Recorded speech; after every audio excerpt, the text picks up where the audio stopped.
Okay. Hmm. Madam, should join. Uh,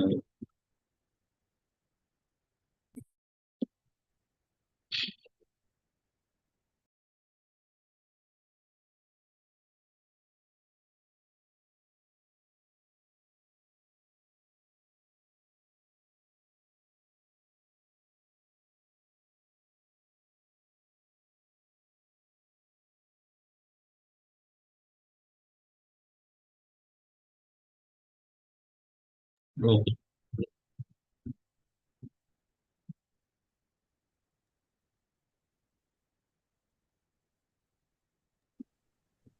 mention कर दो क्यों? Any mentioning? May your lordship allow me to mention this matter for inclusion for upgradation in the daily cost list.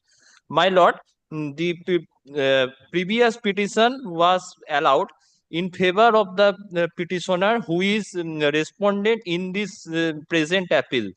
The respondent number 6 is the daughter of deceased mother, and she is not getting the family pension and other terminal benefits. In spite her previous petition was allowed. You give the number, we'll upgrade it. Grateful, my lord. Any other mentioning? What is on side? Daily list item number 1. Yes. May I, please, Your Lordship, I am appearing for the appellant respondent Lordship. In this matter, I filed an application for incorporating in the certain documents, but we served this to the writ petitioner respondent, but we heard that in the meantime the learned advocate have released the brief and changed advocate, we could not serve them.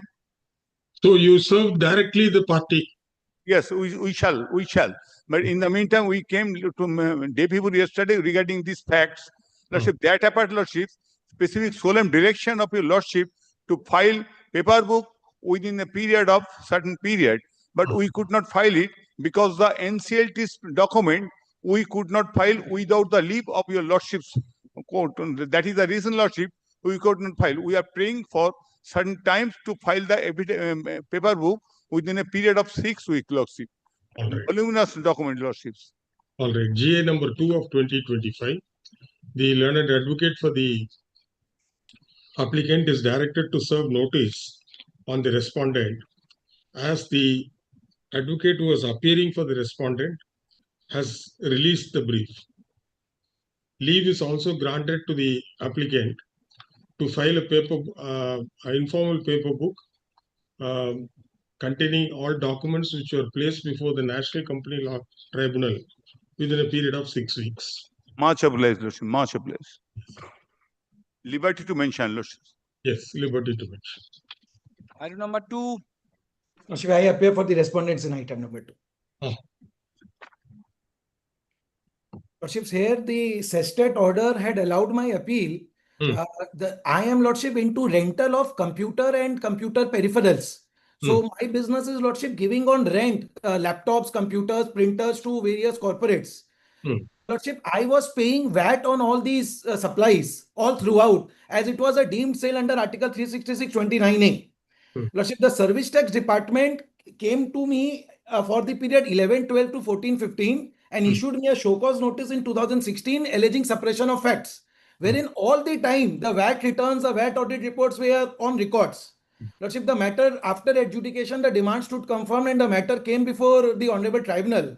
The Honorable Tribunal noting into the fact that there is no dispute as to the payment of VAT, and also noting certain judicial pronouncements of other tribunals which was approved by the Honorable Supreme Court, that all these cases where VAT is being paid, it's a case of deemed sale and it cannot be classified as supply of tangible good under service.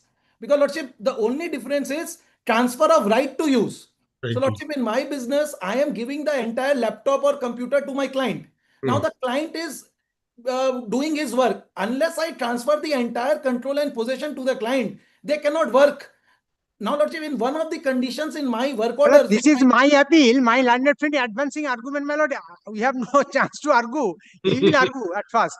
Lordship, I will. My learned friend was not there, so I was just giving the facts. Yes, yes. Yes, Mr. Bhattacharya, please. My lord, in this matter, when I tell you the facts, my lord, Hmm. the respondent, my lord, give some computer and apparatus Hmm. to his different clients, my lord, for temporary use without transferring it right. Hmm.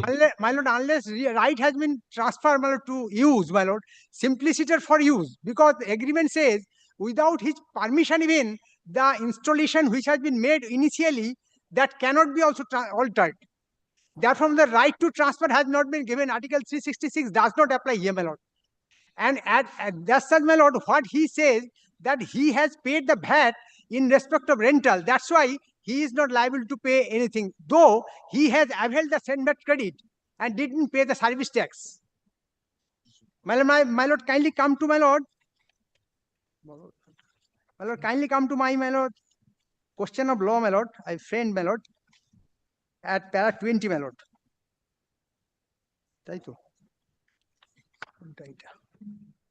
Sorry, my lord. Sorry. Paragraph bolo.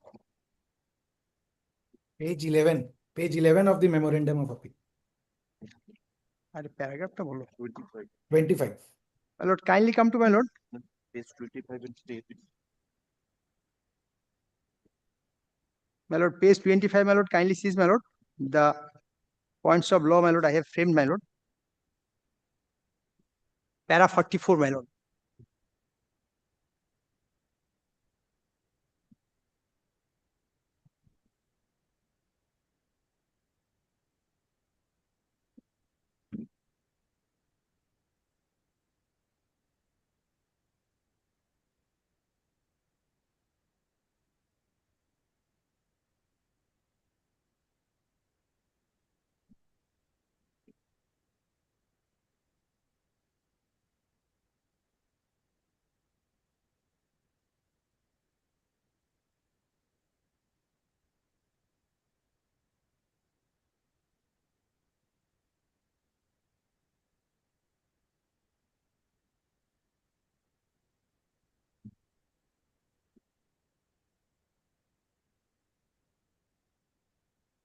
My lord, the Bharat Sanchar Nigam Limited, the case laws, my lord, that will squarely applicable in my case. My lord, in a case where SIM has been handed over to the customers, my lord, the property is, my lord, Bharat Sanchar Nigam Limited, my lord.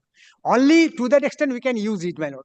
Right, my lord, entire right, my lord, is retained by the Bharat Sanchar Nigam Limited. Similarly, my lord, here, my lord, what respondent has done, my lord, he transferred the computer and accessories for Where is the agreement? Lord, agreement, my lord, that I have not annexed, my lord. But any of the authority has extracted the conditions? Conditions, my lord, it was my lord, or in original, you will find that. My lord, kindly give me some time, my lord. Lordship, page 37 of their application, stay application, in the show cause notice, it is there. Page 37 of their appeal. Some of the relevant points of the agreement is reproduced below. But yes, my lord, page 37 is there, my lord. Lordships. The owner is engaged in the business of providing desktop, server, printer, computer peripherals, etc., that the hirer undertakes to use the equipments with due care and diligence, to inform and take written permission of the owners for removal, shifting of the equipments from one location to another location. This is very important, my lord. To preserve, not to deface or alter or remove, replace the logo or any other device indication of the computer, to allow during business hours of the owner's representative to enter their premises office and in respect of inspect the equipments physically or otherwise, then not to mortgage, transfer, place, assign or otherwise encumber the equipments or any part thereof. The hirer hereby acknowledge that the equipments is or shall at all time remain the sole and exclusive property of the Computer Exchange Private Limited, and the hirer shall have no right or title over the equipment other than user for their own lawful purpose, not to make any alteration, modification, addition or deletion to the equipment without prior written permission from the owner. Hirer will not engage its or outside engineers to attend to the equipment without prior permission of the owner. But actually, the agreements, it's a agreement for hiring of the equipment. That's Hello. the first condition. Owner is engaged in the business of so and so. These conditions in the agreement itself is, my lord, subscribed. If I, my lord, if your lordship, my lord, desire, my lord, I will produce the agreement later on, my lord. If your lordship kindly come to, my lord, discussion and finding of the order and original at page 59, kindly sees, my lord, it has been categorically, my lord, held how, my lord, this is not applicable in this case. Why he is liable to pay, my lord, the. If your lordship kindly come to page 59, my lord. What's it? Well, para 5.1, the impugned show cause notice upon detailed scrutiny of the agreement made by the noticee with various clients contended that the activities of the noticee of supplying various equipments, instrument, appliances like server, computer, printer, computer peripheral, etc. to different clients without transferring right to use of such tangible goods for specific period on rental basis, tantamount to provisions of taxable service falling under the category of supply of tangible goods service as defined under section 65 in the Finance Act. It is alleged that the noticee did not obtain registration under the said services, nor had shown the amount received against the said service in their ST3 return, and did not pay service tax thereon during the period from April 2011 to 2015, by contravening the provisions of the law with deliberate intent to evade payment of service tax on the total rental charges received by suppressing the facts to accomplish the said evasion. The notice mainly argued that their transaction of delivery or supply of goods amounts to deemed sale within the meaning of clause 29A of the Article 366 Constitution and are subject to levy of sales tax or VAT, which they have duly paid for all such transactions. I find that the statutory provisions in respect of taxable services of supply of tangible goods service have been laid down under section 66. Then it is quoted, my lord. Tangible service means any service provided or to be provided to any person by any other person in relation to supply of tangible goods, including machinery, equipment, and appliances for use, without transferring right of possession and effective control of such machinery, equipment, and appliances. Thus, the essential ingredients to constitute an activity as a taxable service under the category of supply of tangible goods service are: there must be an activity of supply of tangible goods for use by any person to any other person, and the said tangible goods would have to be supplied by the supplier to the said other person without transferring right of possession and effective control of such tangible goods. I observe that the issue in hand is to be examined the above two ingredients of the taxable service, supply of tangible service goods vis-a-vis the provisions contained in Article 366(29) capital A D of the Constitution India, which provides that tax on the sale or purchase of goods includes the transfer of right to use of any goods for any purpose, whether or not for a specified period, for cash, deferred payment, or other valuable consideration. And also the contention of the noticee that in their case there was the transfer of the right to use in respect of tangible goods supplied by them, and therefore the said transactions were deemed sale and attracting sales tax as per Article 366. I find that the noticee supplied tangible goods including servers, computer, printers, etc. for use to various parties under agreement entered with the such parties. Thus, it is an undisputed fact that an act of supply of tangible goods has taken place in all suppliers made by the noticee, and the said supplier were for use of the said goods by their respective recipients. However, it is equally true that in the event of transfer of the right to use of any goods also, the said goods have to be supplied to the respective parties, and thus the act of supply of tangible goods also takes place when there is case of transfer of right to use as well. It is therefore evident that in the event of supply of tangible goods is common in both situations, that is when the supply involves transfer of right to use, when it is to be treated as deemed sale, as also when it is taxable service under the category of supply of tangible goods for use under the Finance Act. Therefore, the fact of supply of tangible goods alone cannot be the sole criteria to determine an activity to be considered as a deemed sale culminating as a result of transfer of right to use, or to considered as a taxable service under the category of supply of tangible goods for use. Find that the activities in transfer of right to use goods and in supply of tangible goods for use have a very thin margin of difference. It cannot be said that when the goods have been supplied for use, the recipient of the goods would be using it without having the right to use. When the tangible goods have been supplied with transfer of right to use, the recipient of such goods would have the right to use the said goods, and when the tangible goods have been supplied as supply of tangible goods for use, in that case also the recipient of such goods have the right to use the said goods. Thus, the fact that the recipient had a right to use the tangible goods supplied is also common factor and cannot be decisive criteria for to determine the an activity whether to be deemed sale culminating as a result of transfer right to use in Article 366 of the Constitution, or a taxable service under the category of supply of tangible goods. The question is then, what is the distinguishing factor between deemed sale as invoices in Article 366 of the Constitution and a taxable service under the category of supply of tangible goods under Section 65 of the Finance Act?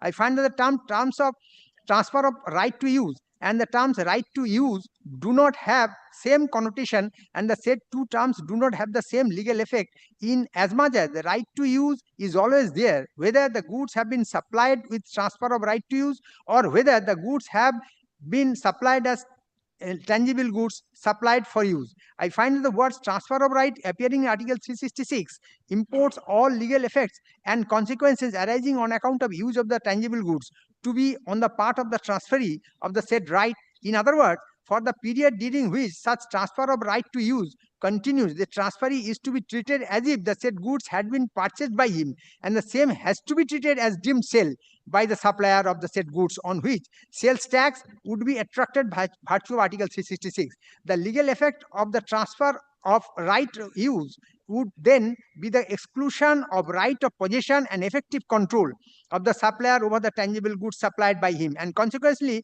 all the legal consequences arising from the use of the said goods would be on the part of the user of the said goods. It therefore can be reasonably concluded that in the case of transfer of right to use the goods, the right of possession and effective control of the goods is also transferred. In that case, it would be treated as a deemed sale as conceived under Article 360. Whereas, if the tangible goods have been supplied for use without transferring right of possession and effective control, in that case, it would be a taxable entity under the category of supply of tangible goods for use, service as defined under Section 65 of the Finance Act. Thus, whether there is a transfer of right to use or whether there is a supply of tangible goods, including machinery, equipment, apparatus for use, without transferring right of possession and effective control of the such machinery in a particular case is a question of facts and to be determined in each case having regard to the terms of the contract under which transfer takes place, intention of the parties, their attendant circumstances. I find that the notice you have referred to a number of citations. However, all these pronunciations, then my lord, has been dealt some cases there, my lord. My lord, kindly, my lord, come to my lord.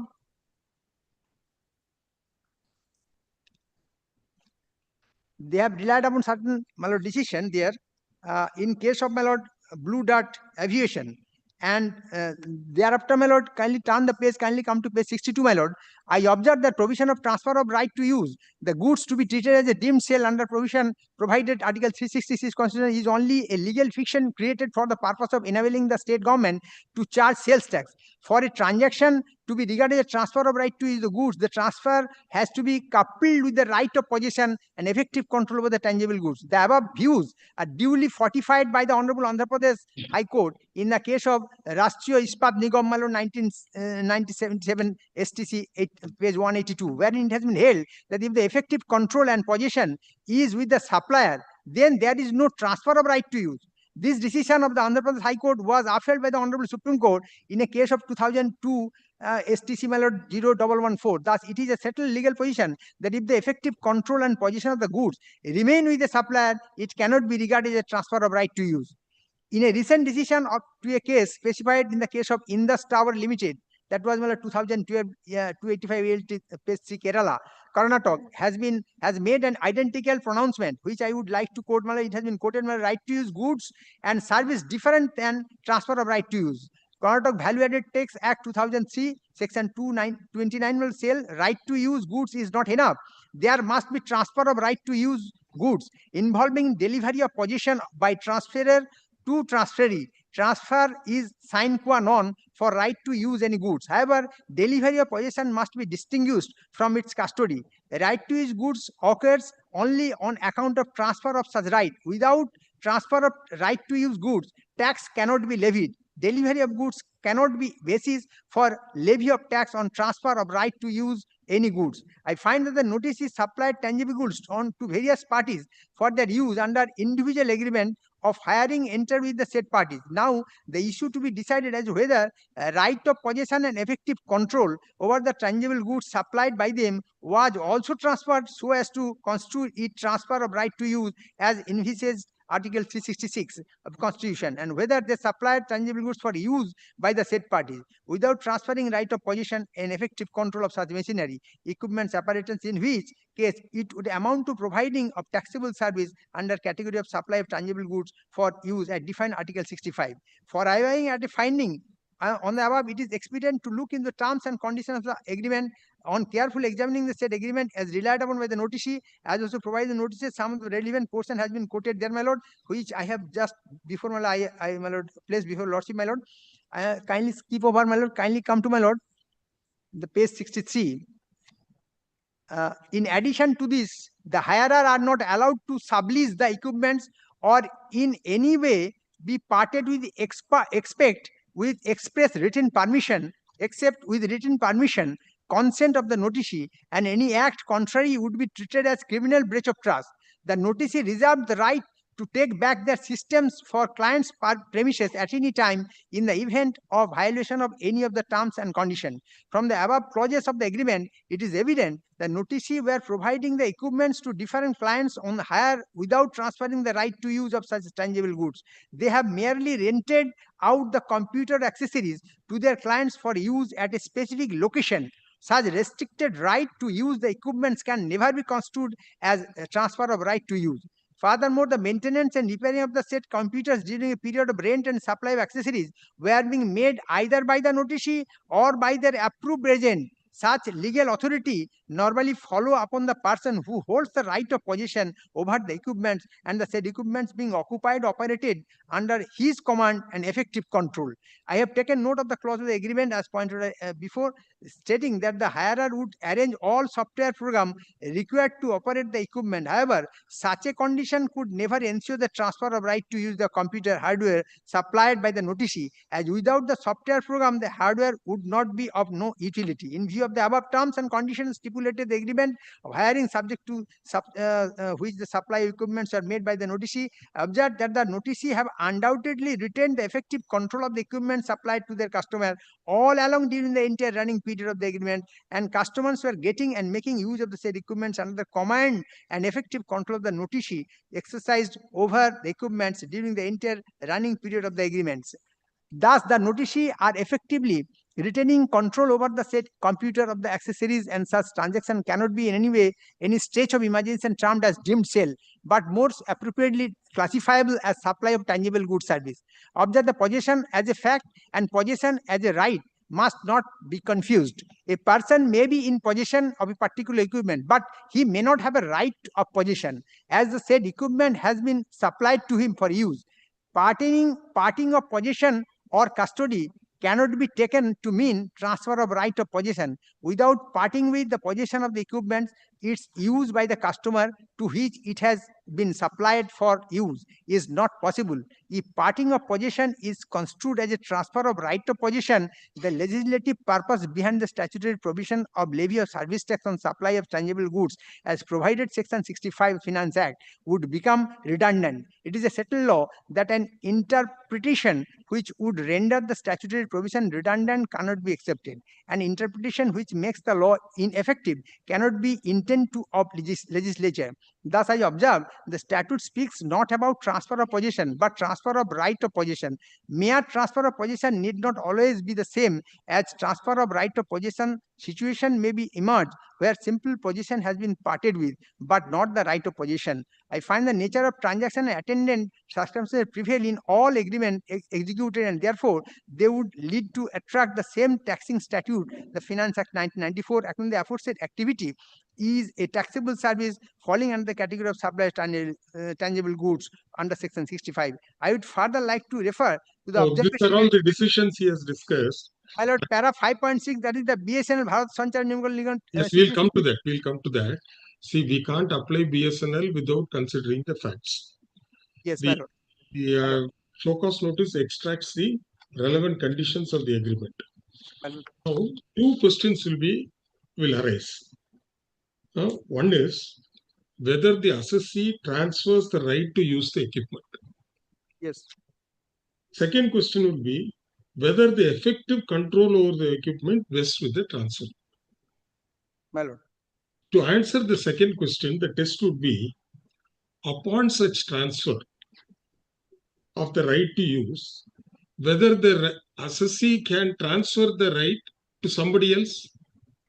If the answer to that question is no, then it means the effective control of the equipment is with the transferee and not the transferor. Admittedly, the computers, peripherals, etc. are transferred with the condition that they will use the equipment for which certain amount is collected. Apart from that, they also make the annual maintenance, repairs and maintenance, for which a AMC contract is entered into, and that in respect of those services, service tax has been paid. Service tax has been paid. So if that is so, and suppose there is a laptop, I hand it over to somebody else, saying that you pay me 500 rupees per month and you can use it. Any problem is there, I will come and service it, for which you will let us enter into a separate agreement that is amenable or to the Finance Act, and therefore service tax has to be. The condition says you cannot transfer the equipment to a different location only, but that does not, you cannot interpret that to mean that effective control is not with them. Without effective control, how will you operate a computer? That is why the tribunal examines the facts and has taken note of another tribunal decision. Because, see, if you see page 72, para 5.1, it is clear that the very nature of goods supplied on rent, that the said goods cannot be used by the customer unless effective control and possession is not parted by the appellant in the customer's favor, as the said goods, namely laptops, desktops, monitors, etc., have to be used as per the customer's own specification and need, and the appellant can in no way control the use of such equipment at the customer's premises. Therefore, appellant does not have effective possession and control, and therefore they rely upon some Lindstrom services. In fact, BSNL lays down the tests. We have to take what are all the tests and see whether it is answered based on the facts. That is why I asked you whether a copy of the agreement is there. In fact, if you come to page 52, para 91 of BSNL judgment has been quoted. To constitute a transaction for transfer of right to use the goods, the transaction must have the following attributes. A, there must be goods available for delivery. Yes, in the assessee's case, it is available. There must be consensus ad item as to the identity of goods. There is no dispute. Answered. B is also answered. Transferee should have a legal right to use the goods. Consequently, all legal consequences of such use, including any permission or license required therefore, should be available to the transferor. Here, assuming upon such transfer, the goods are stolen. There is a burglary, as a result of which the goods are stolen. Who becomes liable? Because effective control is with the transferee, he becomes liable. So question C is also answered in favor of the assessee. D, for the period during which the transferee has such legal right, it has to be to the exclusion to the transferor. This is necessary concomitant of the plain right of possession, plain concomitant of the plain language of the statute, namely a transfer of right to use and not merely a license to use the goods. Because unless the right is because the right is transferred, when the agreement is in vogue, the transferor, namely the assessee, cannot transfer the goods in favor of any other third party. This answers question condition D. Next, over the page, condition C. Having transferred the right to use the goods during the period for which it is to be transferred, the owner cannot again transfer the same right to others. This is also answered. My lord, question D, if your lordship kindly, last line, if your lordship sees, my lord. Yes. Language of the statute, page 53, namely a transfer of the right to use and not merely a license to use the words. My lord, I respectfully submit, my lord. It is not a license at all. See, a lease and a license is totally different. Here, he parts with possession of the immovable asset. He passes possession and hands over the assets to the transferee, and the transferee uses it in his location. If the transferee wants to shift the computer systems from location A to location B with the prior permission of the transferor, the transferee can shift. That's the only condition. Otherwise, it becomes meaningless, sir. My lord, even my lord, even my lord, can I appreciate, my lord, even that apart, the transferee, my lord, cannot, my lord, even my lord, replace, reinstall anywhere without the purpose of the transfer. That is That right. apart, my lord, That is right. That is right. If any burglary, my lord, happen, then ultimate benefit will go to the transfer or not to the transferee. My lord, can you appreciate here? Transferee will be liable to compensate. Compensate, but well, suppose well, there is insurance. Well, can you appreciate situation? Because he is in exclusive possession. What is all this, sir? My lord, even for One more thing, sir. For the very same transaction, in respect of AMC, he has taken a registration. He is paying service tax. And where is the question of you filing, invoking the extended period? You have processed the ST3 returns. You have given him registration under that particular head for AMC. And where is the question of invoking extended period? That is AMC contract. Extended period, my lord. Page 50, my lord. Page 50. There is nothing, sir. There is no allegation that they willfully suppress facts purposefully with the intent to evade payment of tax or duty. My lord, they have availed the same made credit, my lord, and utilized the same the service tax paid on account of service received at premises in the restituted return, my lord. That yes. has been. Oh, 1 second, we'll come back to you. Yes, Mr. Kanodia, what do you want to say? Lordship, I was saying 2 points, Lordship. Here, suppose, for example, Lordship, I'm renting laptops to PwC. Now, as per their specification, I have to build in the softwares.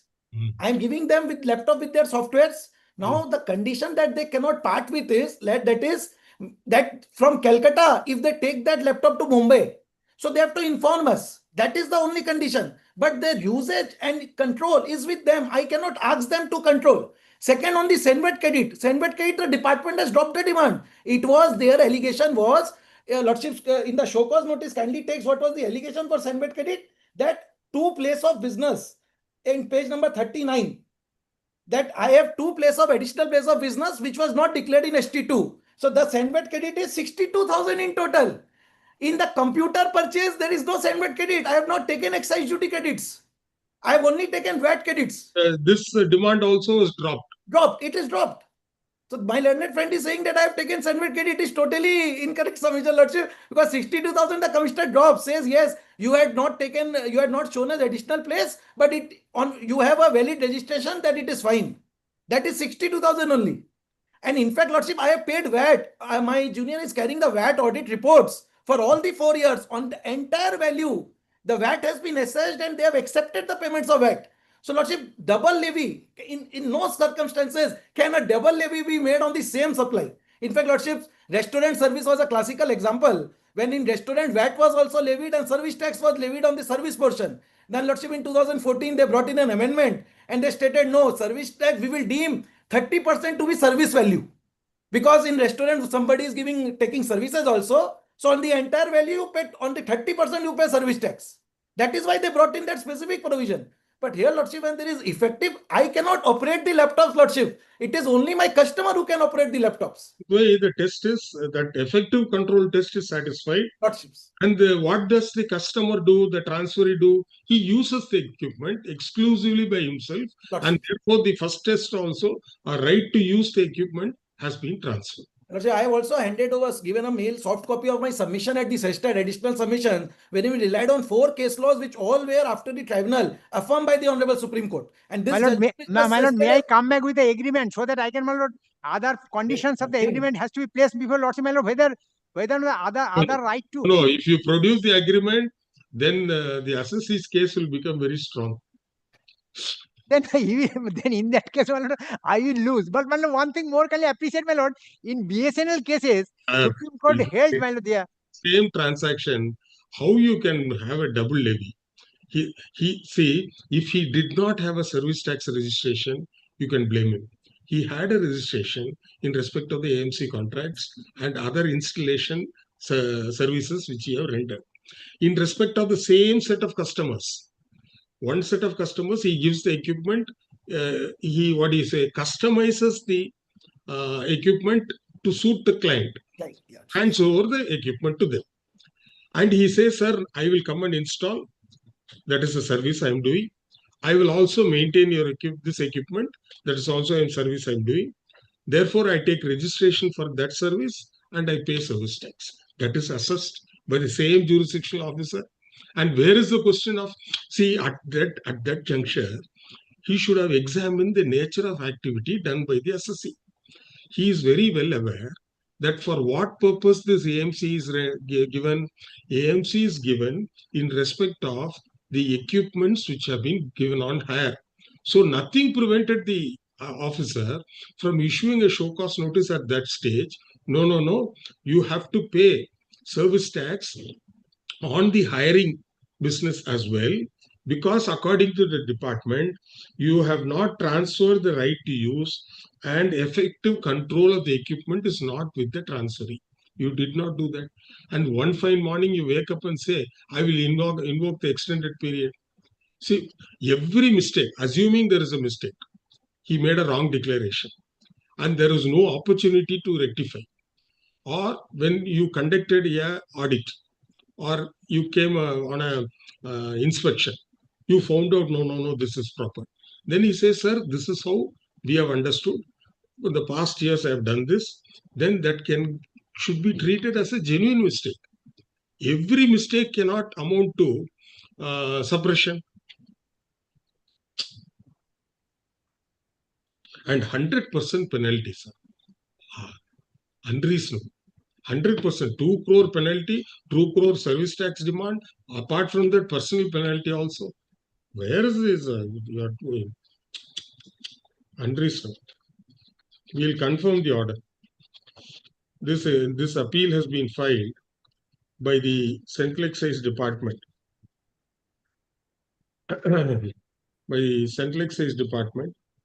Challenging the order passed by the Customs, Excise and Service Tax Appellate Tribunal, Eastern Zonal Bench, Kolkata, within bracket Tribunal, in Service Tax Appeal number 75602 of 2017, dated 6/6/2024.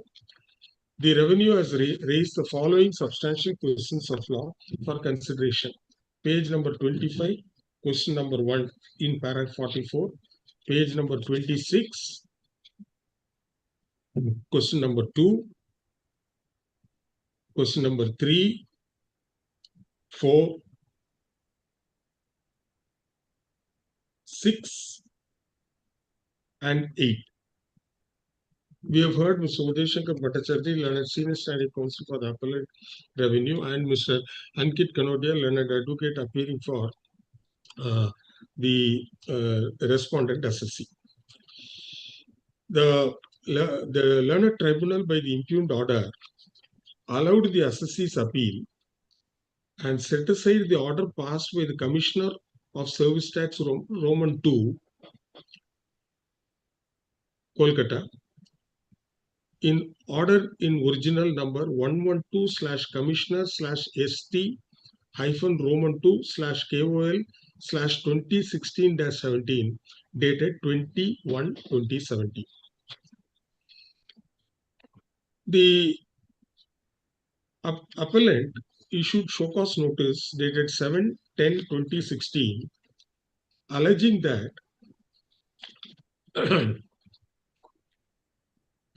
proposing that an amount of service tax, education cess and she cess totaling rupees 2,69, 68, 866 leviable on taxable service, namely inverted comma open supply of tangible goods inverted comma close during the period from 2011-12 to 2014-15 shall not be recovered from the assessee under the proviso to section 73 within bracket 1 of the Finance Act. Semicolon. Why appropriate interest on the due amount of service tax and education cess shall not be demanded under section 75 of the Act. As semicolon.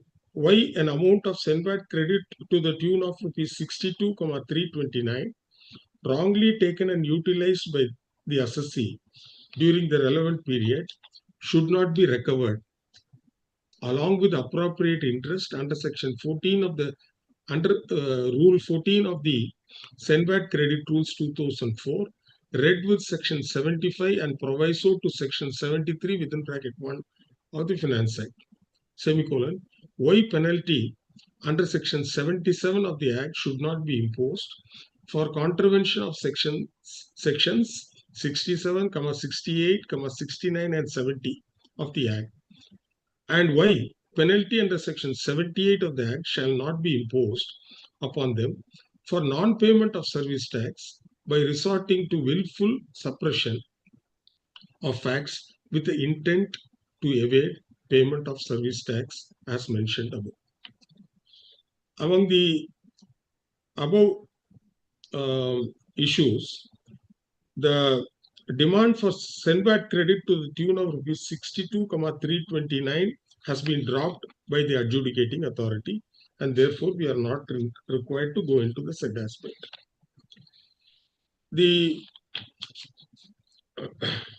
According to the department, the assessee has not registered themselves for providing supply of tangible goods, inverted comma, service as provided by them, and that they have not shown the received amount against the said service in the ST, capital S, capital T, -3 returns, and did not pay service tax thereon during the period April 2011 to March 2015. The department referred to section 65 within bracket 105 bracket close. Once again, another bracket open. Z, 4Z, small Z, J bracket close of the Finance Act 1994.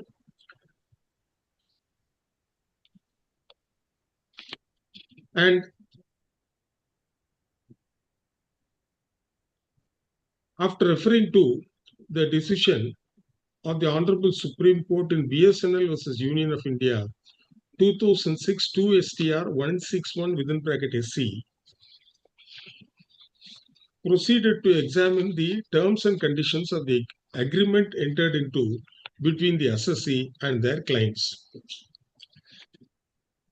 In the opinion of in the show cause notice, it was alleged that the assessee are providing servers, computers, printers, computer peripherals, etc.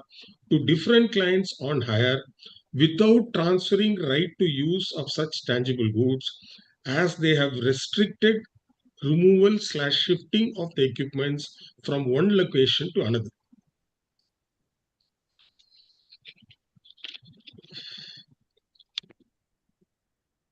According to the department, such restricted right to use the equipment can never be construed as transfer of right to use, inverted comma.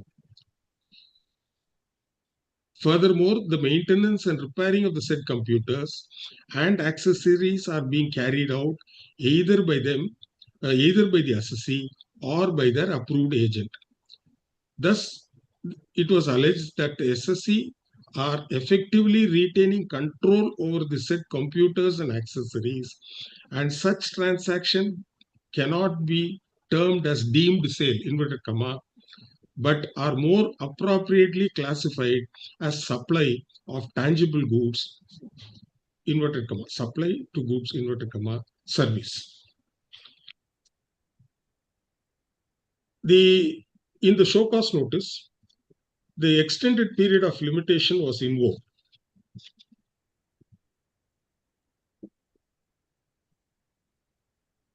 Alleging that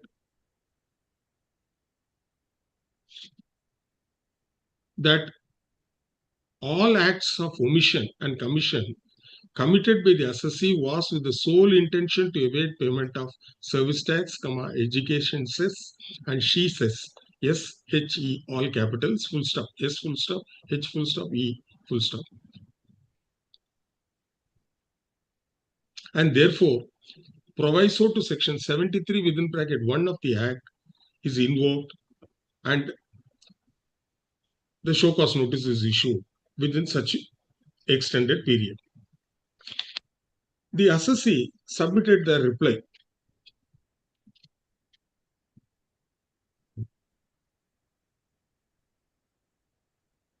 Page 51, it is extracted, Lordships. Part of it is.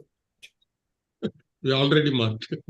Get The assessee in their reply dated 10/11/2016 contested the demand of service tax and other charges, as well as the act of invoking the extended period, as also the proposal to impose penalty. They contended that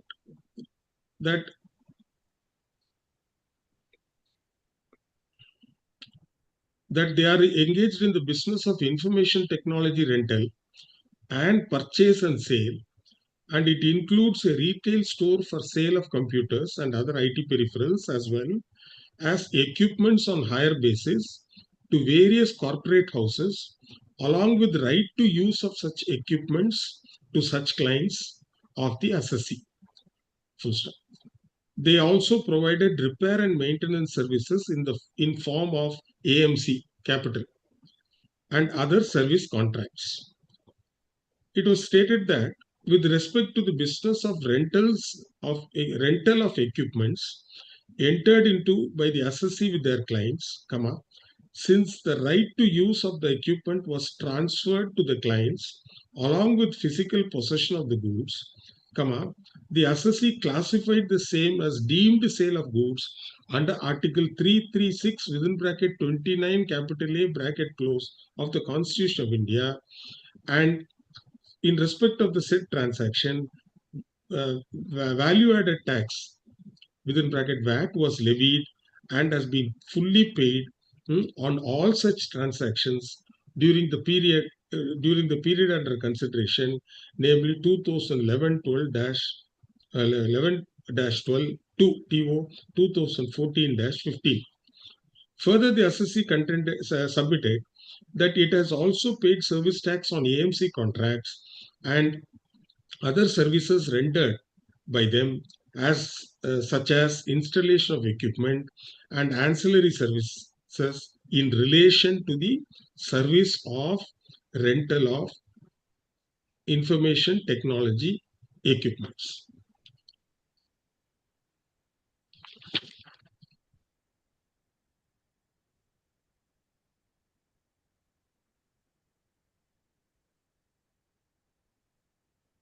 The assessee, to demonstrate as to the nature of transaction between themselves and their clients, produced a sample copy of the agreement and the email quotations.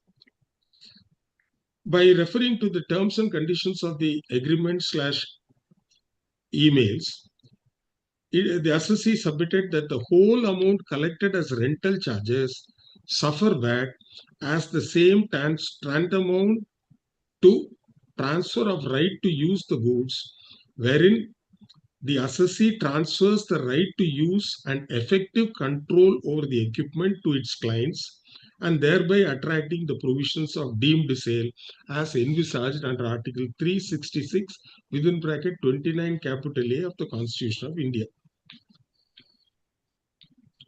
Further, it was stated that in terms of the agreement, effective right to use and control of the equipment was transferred to the clients of the assessee, it paid state VAT/CST as applicable, and as such the revenue did not suffer service tax, being deemed sales under the Constitution of India.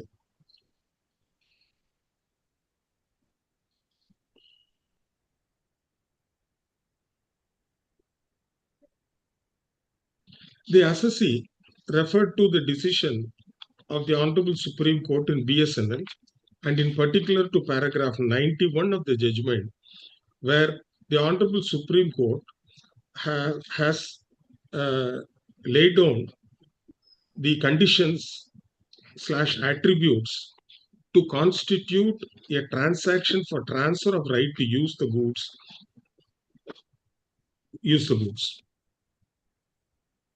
Several other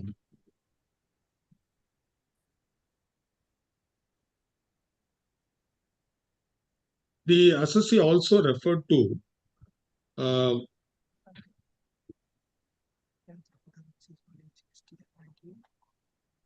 letter of the ministry dated 29/2/2008 and contended that based on such instruction, in the assessee's case, since the entire amount of rental charges has suffered VAT, there does not arise any question of payment of service tax on the same amount again.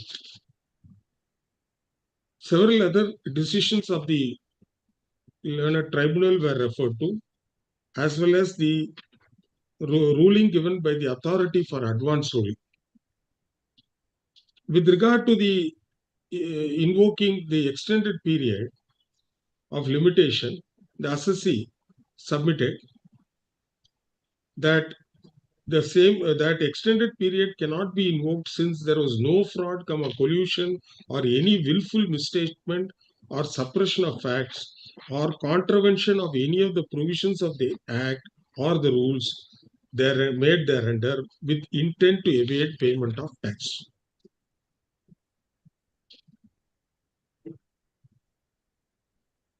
Furthermore, the assessee contended that it had regularly filed its service tax returns and other statutory records before all the authorities. There had been no scrutiny of records by the department, and the VAT authorities have also accepted the payment made by the notices regarding the transaction as deemed sales. In support of their contention, reliance was placed on the decision of the Honorable Supreme Court in Lakshmi Engineering Works was a CCE 1989 44 ELT 353, and Pushpam Pharmaceutical Company was a CCE reported in 1995 75 ELT 721. The assessee also contested the proposal to impose interest under Section 75 of the Act and also the penalty under Section 77 and 78 of the Act.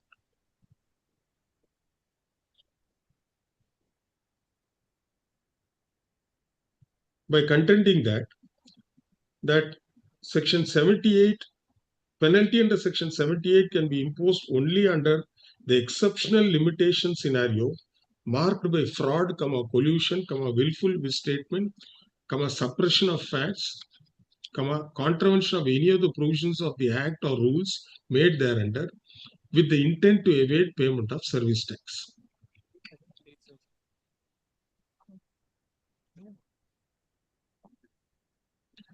It was contended that none of these conditions were satisfied, and therefore the proposal to impose penalty under Section 78 is bad in law.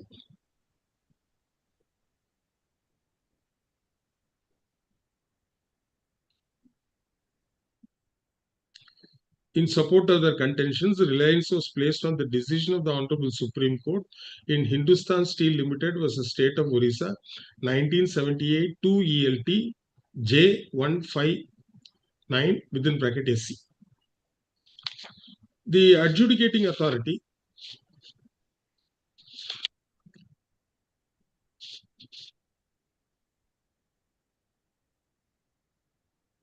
after referring to the relevant conditions in the agreement entered into between the assessee as well and their clients, held that the assessee were providing equipments to different clients on hire without transferring the right to use of such tangible goods, and they merely rented out the computers / accessories to their client for the use at specific location, and such restricted right to use the equipment can never be construed as transfer of right to use, inverted comma.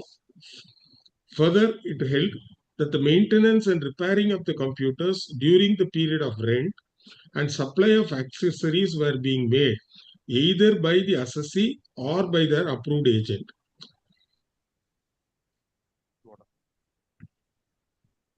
And such legal authority normally fall upon a person who holds the right of possession over the equipment and the said equipments being occupied / operated under his command and effective control.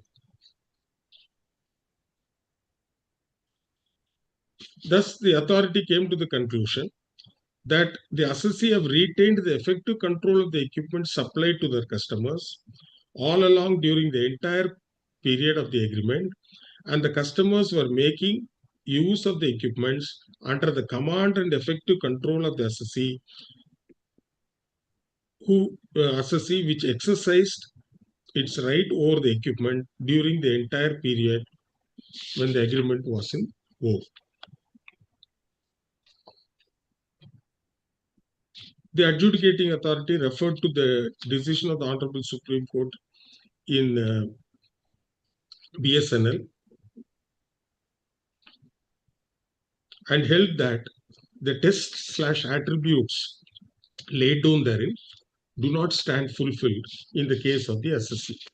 Several other decisions of the learned tribunal were also referred to, and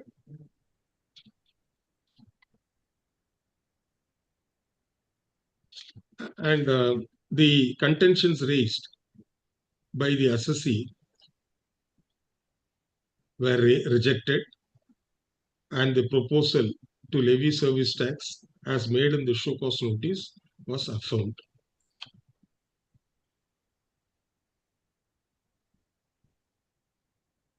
The objection raised by the assessee with regard to invoking the extended period of limitation was also rejected, and ultimately the entire proposal made in the show cause notice was confirmed. This order was put to challenge before the tribunal by the assessee, and the assessee has been successful and agreed by the same. The department is on appeal before us. At the very outset, in the preceding paragraphs, we have noted the salient features. We have mentioned about the salient features of the agreement entered into between the assessee and their clients. In order to better appreciate the factual position, the salient features of the agreement are quoted here and below. Sir, page 48 of the stay petition, I'll mark with pencil, and till 49, 1 to A to G.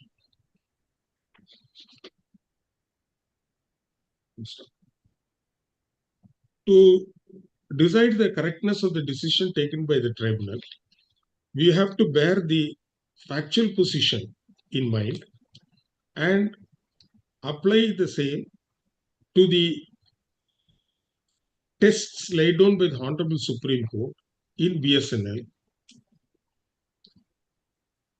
and examine whether the transaction done by the assessee was for the transfer of right to use the goods. Paragraph 91 of the judgment of the Honorable Supreme Court is in BSNL is as follows. Sir, the page 52 and 53, it is in bold letters. You extract it, indent, bold, 52 and 53 top.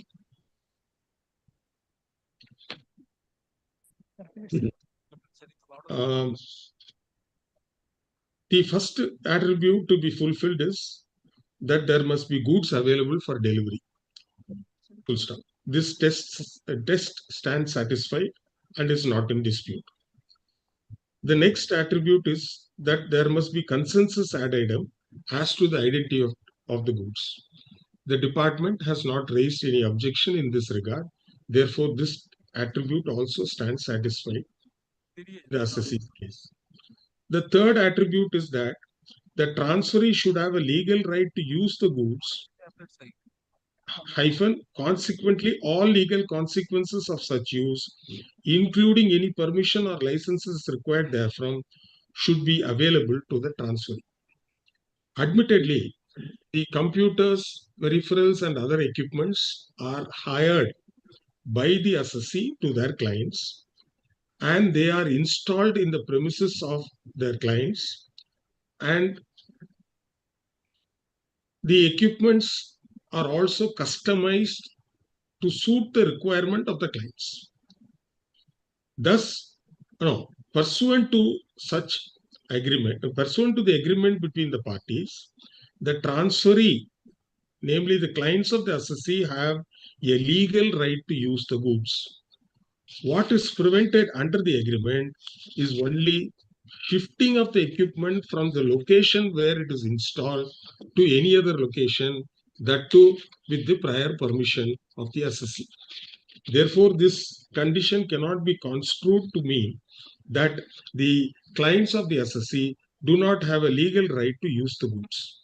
Therefore, in our opinion, attribute C also stands satisfied in the assessee's case. The next attribute to be fulfilled is that for the period during which the transferee has such legal right, it has to be to the exclusion of the transferor and exclusion to the it has to be to the exclusion to the transferor. It should be off.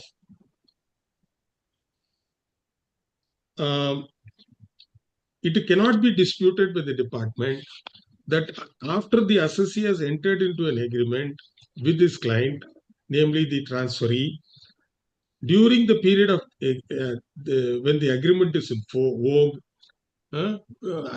in force, the assessee, namely the transferor, has no right to transfer the very same goods in favor of third parties.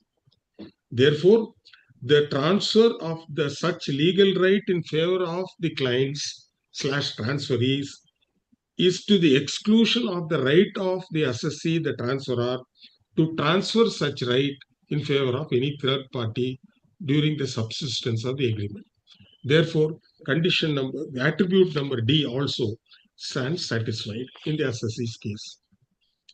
The last attribute to be fulfilled is that when the assessee transferred the right to use the good during the period for which it is to be transferred, the owner cannot again transfer the same rights to the others. The terms and conditions of the agreement makes it clear that the transferor, namely the assessee, cannot transfer the equipment to third parties during the period when the agreement is in force. In fact, the department has not disputed this position, nor dealt with it, not made any allegation in the show cause notice in this regard. Therefore, all conditions stipulated all the attributes as laid down by the Honorable Supreme Court in BSNL to constitute a transaction for the transfer of right to use the goods stands fulfilled in the assessee's case. Having steered clear on this issue, the next issue to be considered is whether whether extended period of limitation could have been invoked.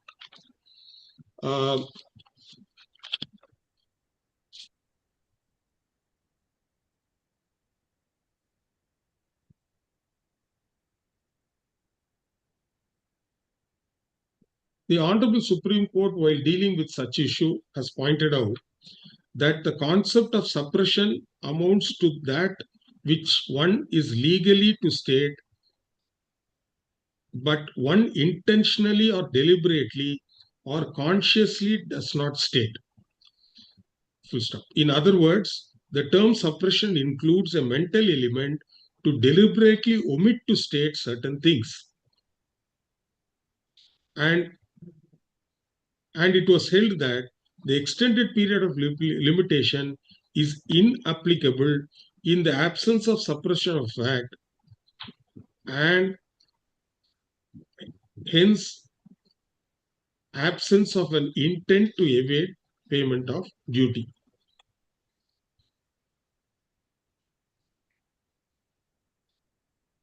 Furthermore, it has been held, please type up. In Uniworth Textiles Limited versus Commission of Central Excise Raipur, 2013 288 ELT 161 within bracket SC, it was held that every non-payment / non-levy of duty does not attract extended period, there must be deliberate default. Full stop. The conclusion that mere non-payment of duties is not equivalent to collusion or willful misstatement or suppression of facts is untenable. Furthermore, it was held that the Act contemplates a positive action which betrays a negative intention of willful default. Furthermore, the section contemplates two situations, namely inadvertent non-payment and deliberate default.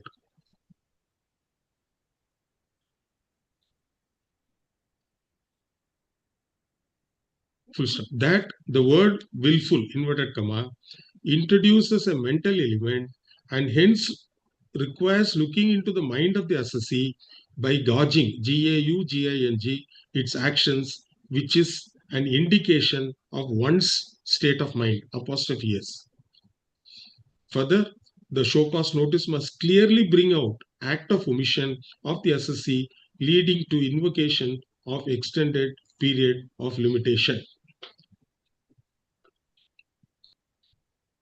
The burden to justify invocation of extended period lies with the department, and the assessee cannot be asked to bring evidence to provide his bona fide when prima facie the assessee acted in a bona fide manner.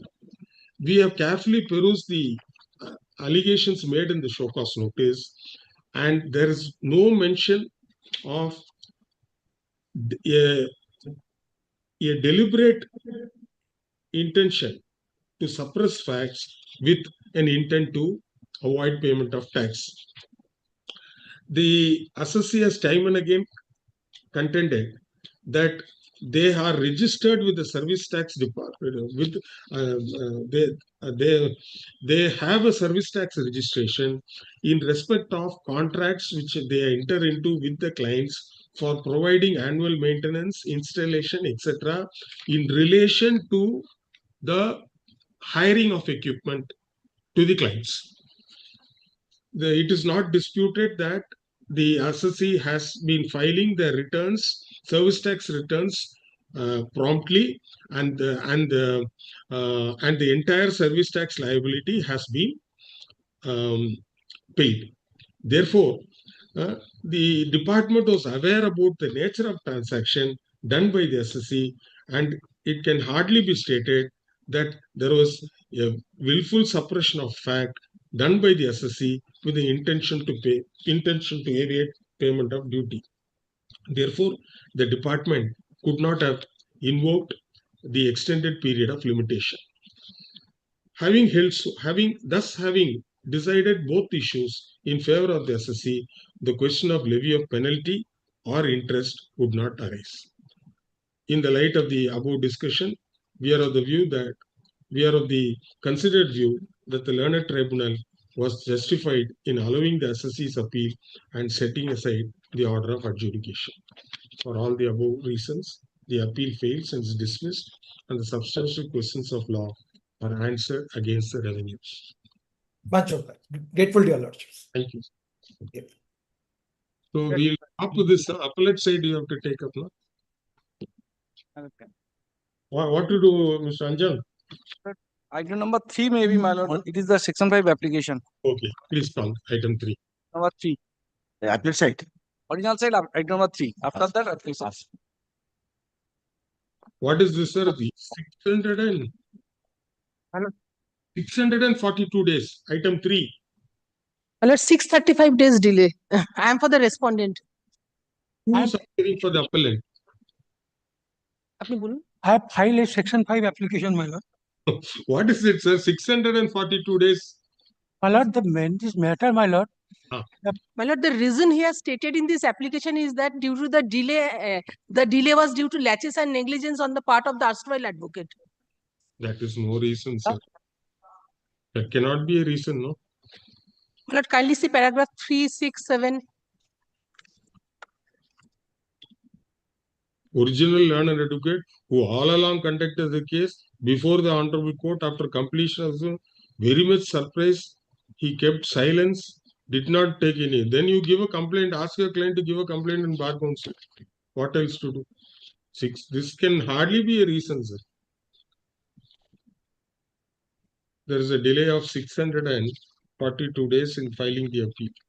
The only reason given in the affidavit filed in support of the condoned delay application in GA 1 of 2024 is that the advocate who had originally appeared for the appellant writ petitioner did not take effective steps. This can hardly be a reason to condone the delay, more so when the delay is inordinate, as it is 642 days. Thus, we are not persuaded to exercise any discretion in favor of the appellant, and accordingly, the application is dismissed, and consequently, the appeal stands rejected. Sorry, sir.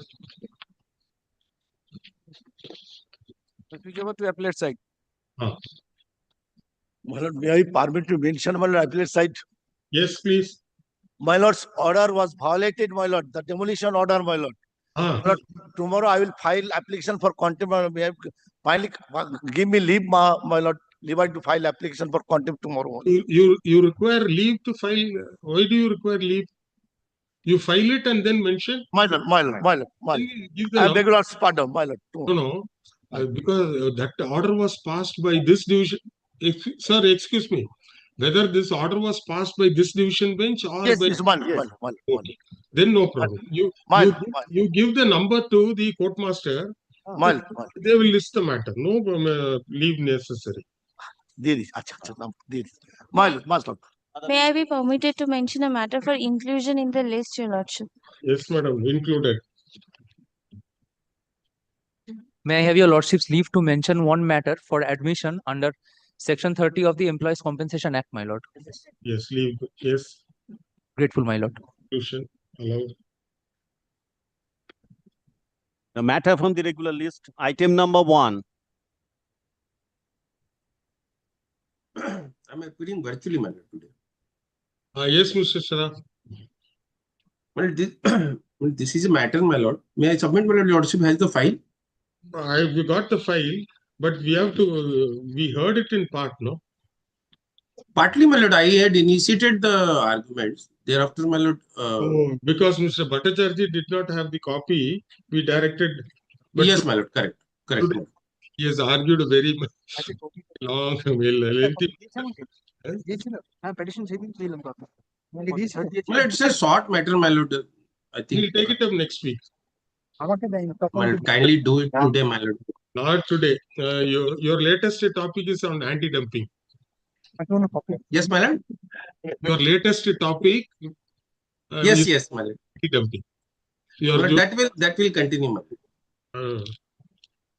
I will do on this Saturday also, and we'll continue with that for at least 2-3 weeks. Okay. And I have amended the format also accordingly. I mean, all my colleagues are involved in this. I saw that. This junior who's now in court. Yes, yes.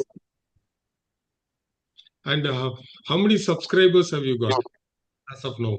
Subscribers, but I have not checked actually. You check. Yes, ma'am. Now, Calcutta High Court has got 10 lakh subscribers, and we have got a silver button from YouTube Internet. Okay. Go. But kindly take it up today, my lord. Twice it had been adjourned, my lord. Mr. Bhattacharya, you are ready? My lord, in this matter, Mr. Kaushik Dey is also there. He's on legs also, my lord. Apart from me, my lord, he is also there. My lord, he is the one actually who is the answering respondent. Then, my lord, kindly keep it tomorrow. Not tomorrow. Next week. Next week, Monday, my lord. Anytime you ask, courtmaster will. Monday, my lord, then on the same position, my lord. All right, same position. 100%. Grateful, man. Item number 2. Item number 2, my lord, I am for the respondent in this matter, my lord. Next Monday.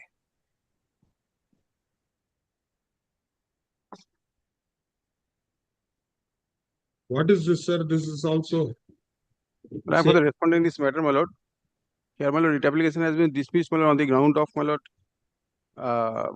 territorial jurisdiction. Cause of action arose at, my lord, Jammu. And now the writ has been filed here. There is also delay of, my lord, 84 days. And who appears for the appellant? My lord. Advocate is not here. Ziaul Islam.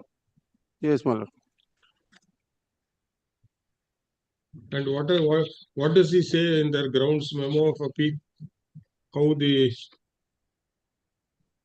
without considering the fact that point has already been decided by a coordinate bench by an order dated 13/6.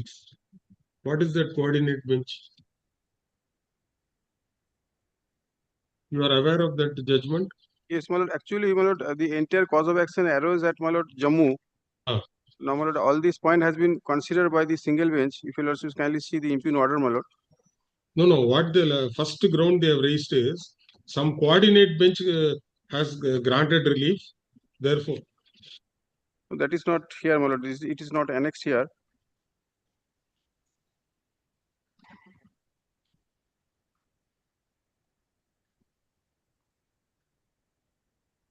all right, he is not there. We'll have it next week.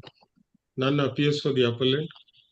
Mr. So-and-so appears for the respondent. List next week under the same caption. Well. Item number 3. Your lordship, I am appearing for the appellant Life Insurance Corporation of India. Lordship, this appeal was necessitated because of one reason, that the interpretation of an employment clause was not done in a proper manner, your lordship. Your lordship, if I can directly take you to page number 150 of Can 1, your lordship.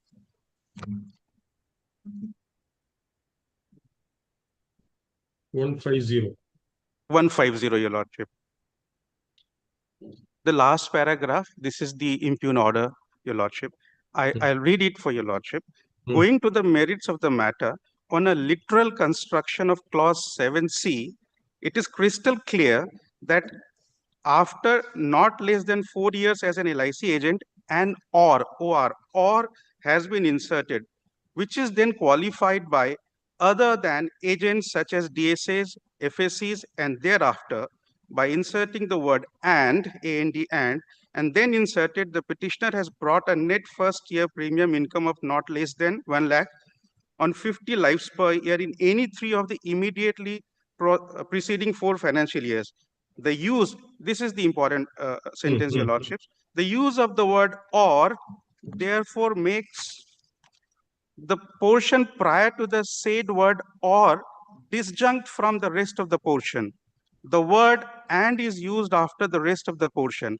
it cannot therefore be said that by using the word and, it was meant that the agent as also the DSAs or FSCs were required to fulfill the financial target as an eligibility criteria. This will be more so apparent because in case of LIC agent, a 4 years experience has not been stipulated, which is absent for DSA and FSCs. While in the case of DSAs or FSCs, the financial target achieved in the preceding 4 financial years was to be taken into consideration. This provision, if read in context of the category of LIC employee eligible to apply, would clearly confirm the distinction. Your Lordship kindly comes to page number 49, Your Lordship, where the clause 7C is mentioned. 4949, Your Lordship. Yes.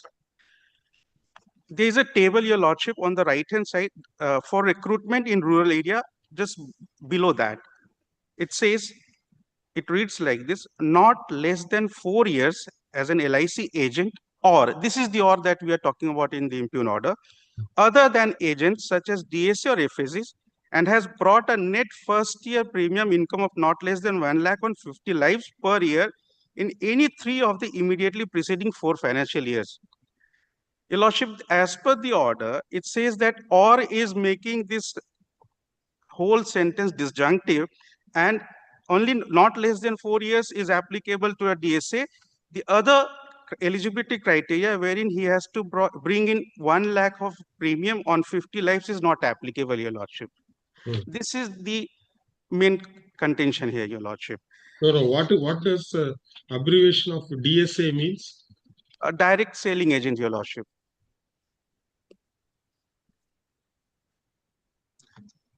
Then FSC means? Your Lordship, probably it means financial services executives. I'm not sure, but I think that is what it should be. It should be a definition clause.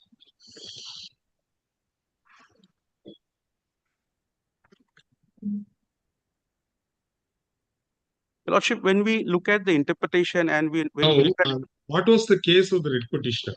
See, this condition says that is, the applicant should have the requisite experience as on 1/1/2023. Clause number 2, LIC agents category or other than agent such as DSA or /FSC.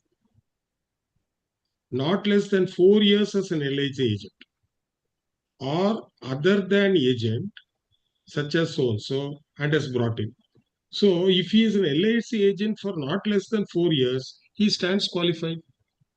Yes. Because it says or other than agent.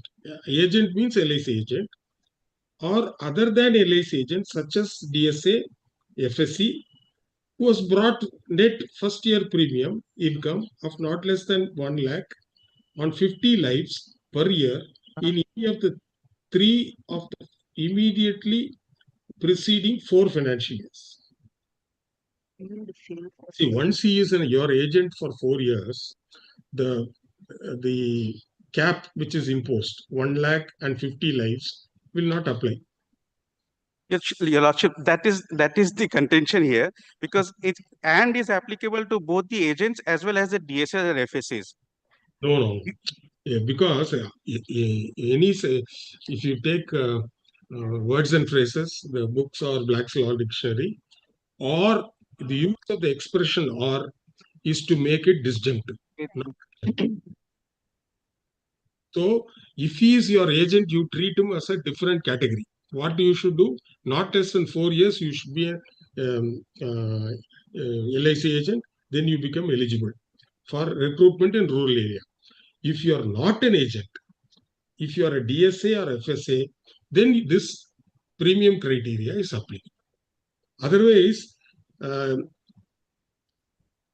Your Lordship, may I humbly submit, if you see this and is adding both agent as well as the DSAs and FSAs, because if we just segregate the agent here and just start with DSAs and FSAs, and has brought this and is immaterial here if we segregate the LIC agents here.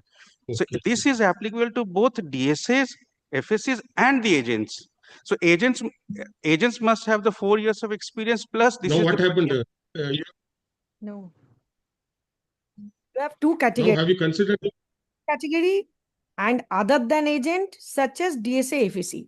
So two categories are very clearly different. LIC agents category, one is LIC agents category. And other than agent, such as DSA and FAC. Then two conditions, separate, as it transpires. I agree with your lordship that this is a very wrong way of making this clause, but again, bringing and means that this. No. According to you, what is the shortage? He did not have 1,50,000 lives. He could not. He did not have that. And what did he have? There was a condition that in last preceding years before applying for this job, he should have brought in 1 lakh premium on 50 lives. Last 3 consecutive previous years, which he could not. But he did. Your lordship. How much premium did he bring? If you see his application, page 89, 21-22, he has brought 14 lakhs, 63,740 and 160 lives.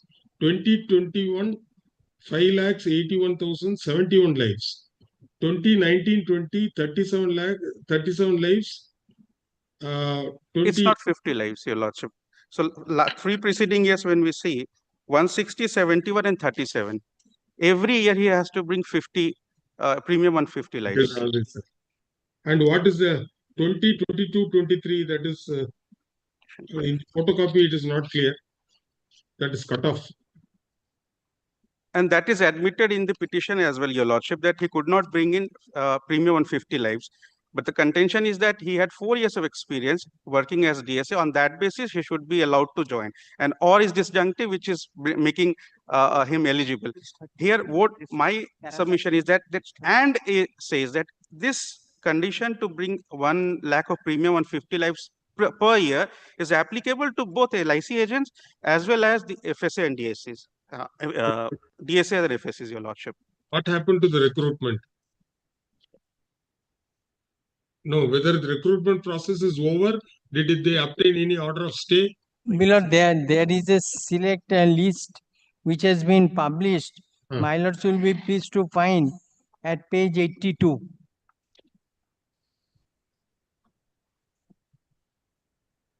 My name stands in serial number 2.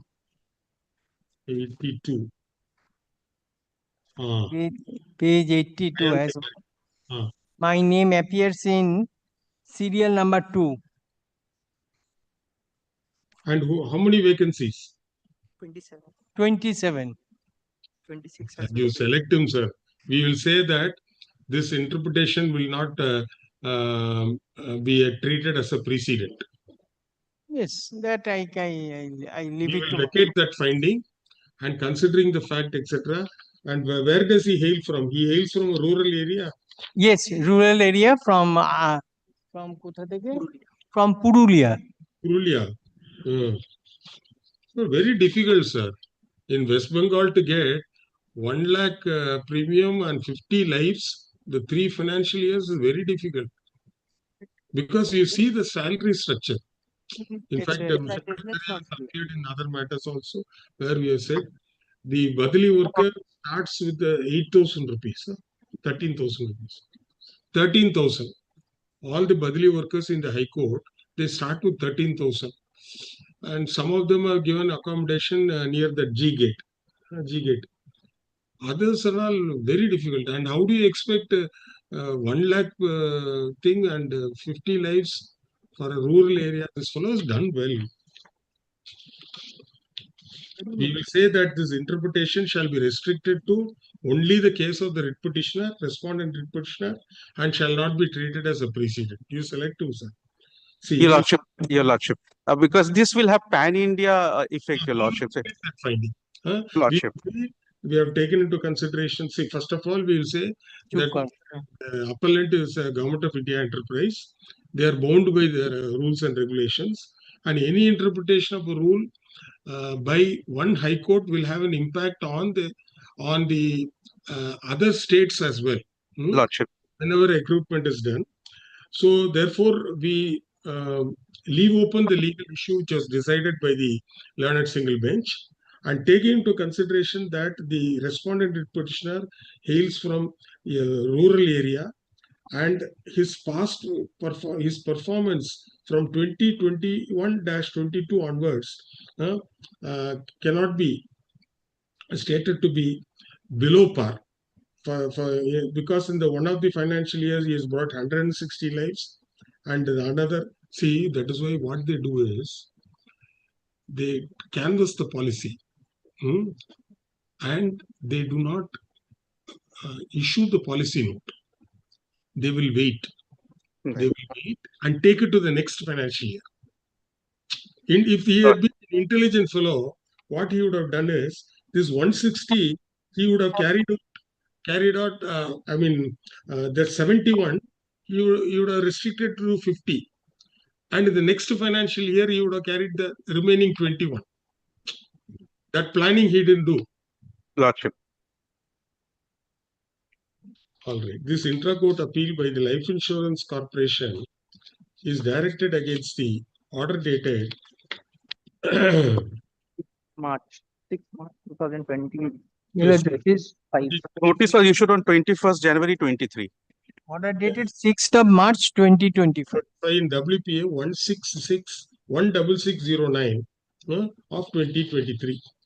The respondent filed the said writ petition praying for an order, praying for issuance of a writ of mandamus to withdraw the order dated 3/7/2023 issued by the Senior Divisional Manager, Life Insurance Corporation, Office, and not to give effect to the said letter, and issue appointment letter to the writ petitioner for the post of Apprentice Development Officer in the Life Insurance Corporation.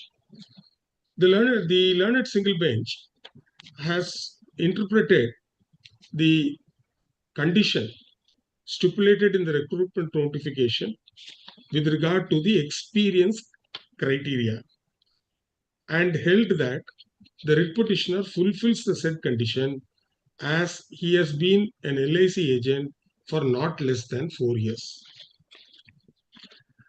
The interpretation given by the learned single bench is to the effect that the condition in the experience condition, the expression "or" has been used, which expression should be read to mean as disjunctive. And there are two categories of persons who will be eligible to apply for recruitment to the said post in rural areas, namely a person who has been an LIC agent for not less than 10 years, or DSAs/FSCs and has brought a net first year premium income of not less than 1 lakh on 50 lives per year in any 3 of the immediately preceding 4 financial years. The learned advocate appearing for the appellant would strenuously contend that the interpretation given by the learned single bench, that the word "or" is disjunctive, may be right, but the learned single bench ought to have taken note of the word expression "and" used in the third sentence, which would mean that the premium income criteria and the number of policies is applicable to both the categories of candidates, namely LIC agents and also DSAs and FSCs. It is not in dispute that the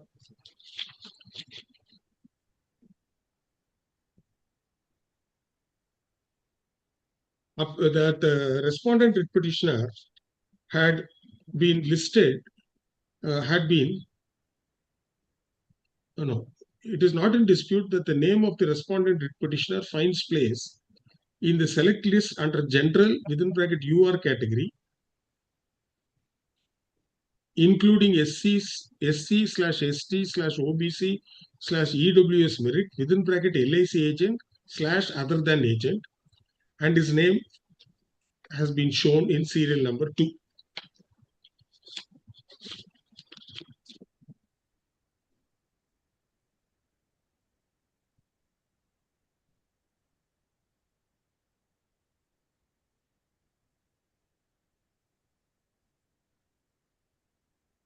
In the ranking list of agents on number basis, the name of the appellant and the rank of the appellant is 4.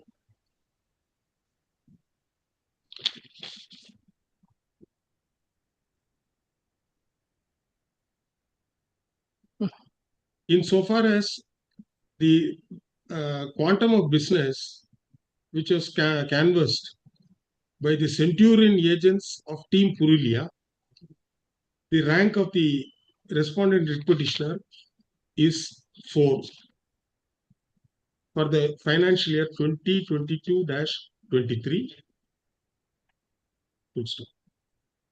The respondent has been presented with the Centurion agent certificate by the Life Insurance Corporation in appreciation of he having sold 100 new policies during the financial year 2022-23. Apart from that, the Life Insurance Corporation has published an advertisement showing the names along with photographs of the star agents for the year 2023 for the Purulia branch, and the name of the respondent writ petitioner, name and photograph of the respondent writ petitioner also finds place. On perusal of the declaration in Form B given by the respondent writ petitioner, it is seen that for 2 of the financial years, the respondent writ petitioner has exceeded the limit of 50 lives, namely for financial year 2021-22, the net first year premium was rupees 14,63,742 and the number of lives 160. And for the financial year 2020-21, it was rupees 5,81,646 with 71 lives. But for 19-20,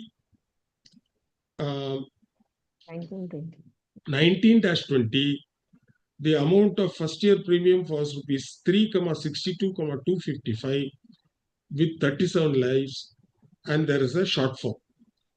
However, for 2017-18, the first year premium was rupees 4,37,219 with 41 number of lives. Thus, the statistics show that there has been consistent development of made by the respondent writ petitioner by dint of his sincere and hard work so as to benefit the Life Insurance Corporation. Apart from that, the respondent writ petitioner hails from a rural area in Purulia district, and the appellant, being a Government of India enterprise, should encourage such persons who has been recognized to be a star performer. It is no doubt true. No, sir.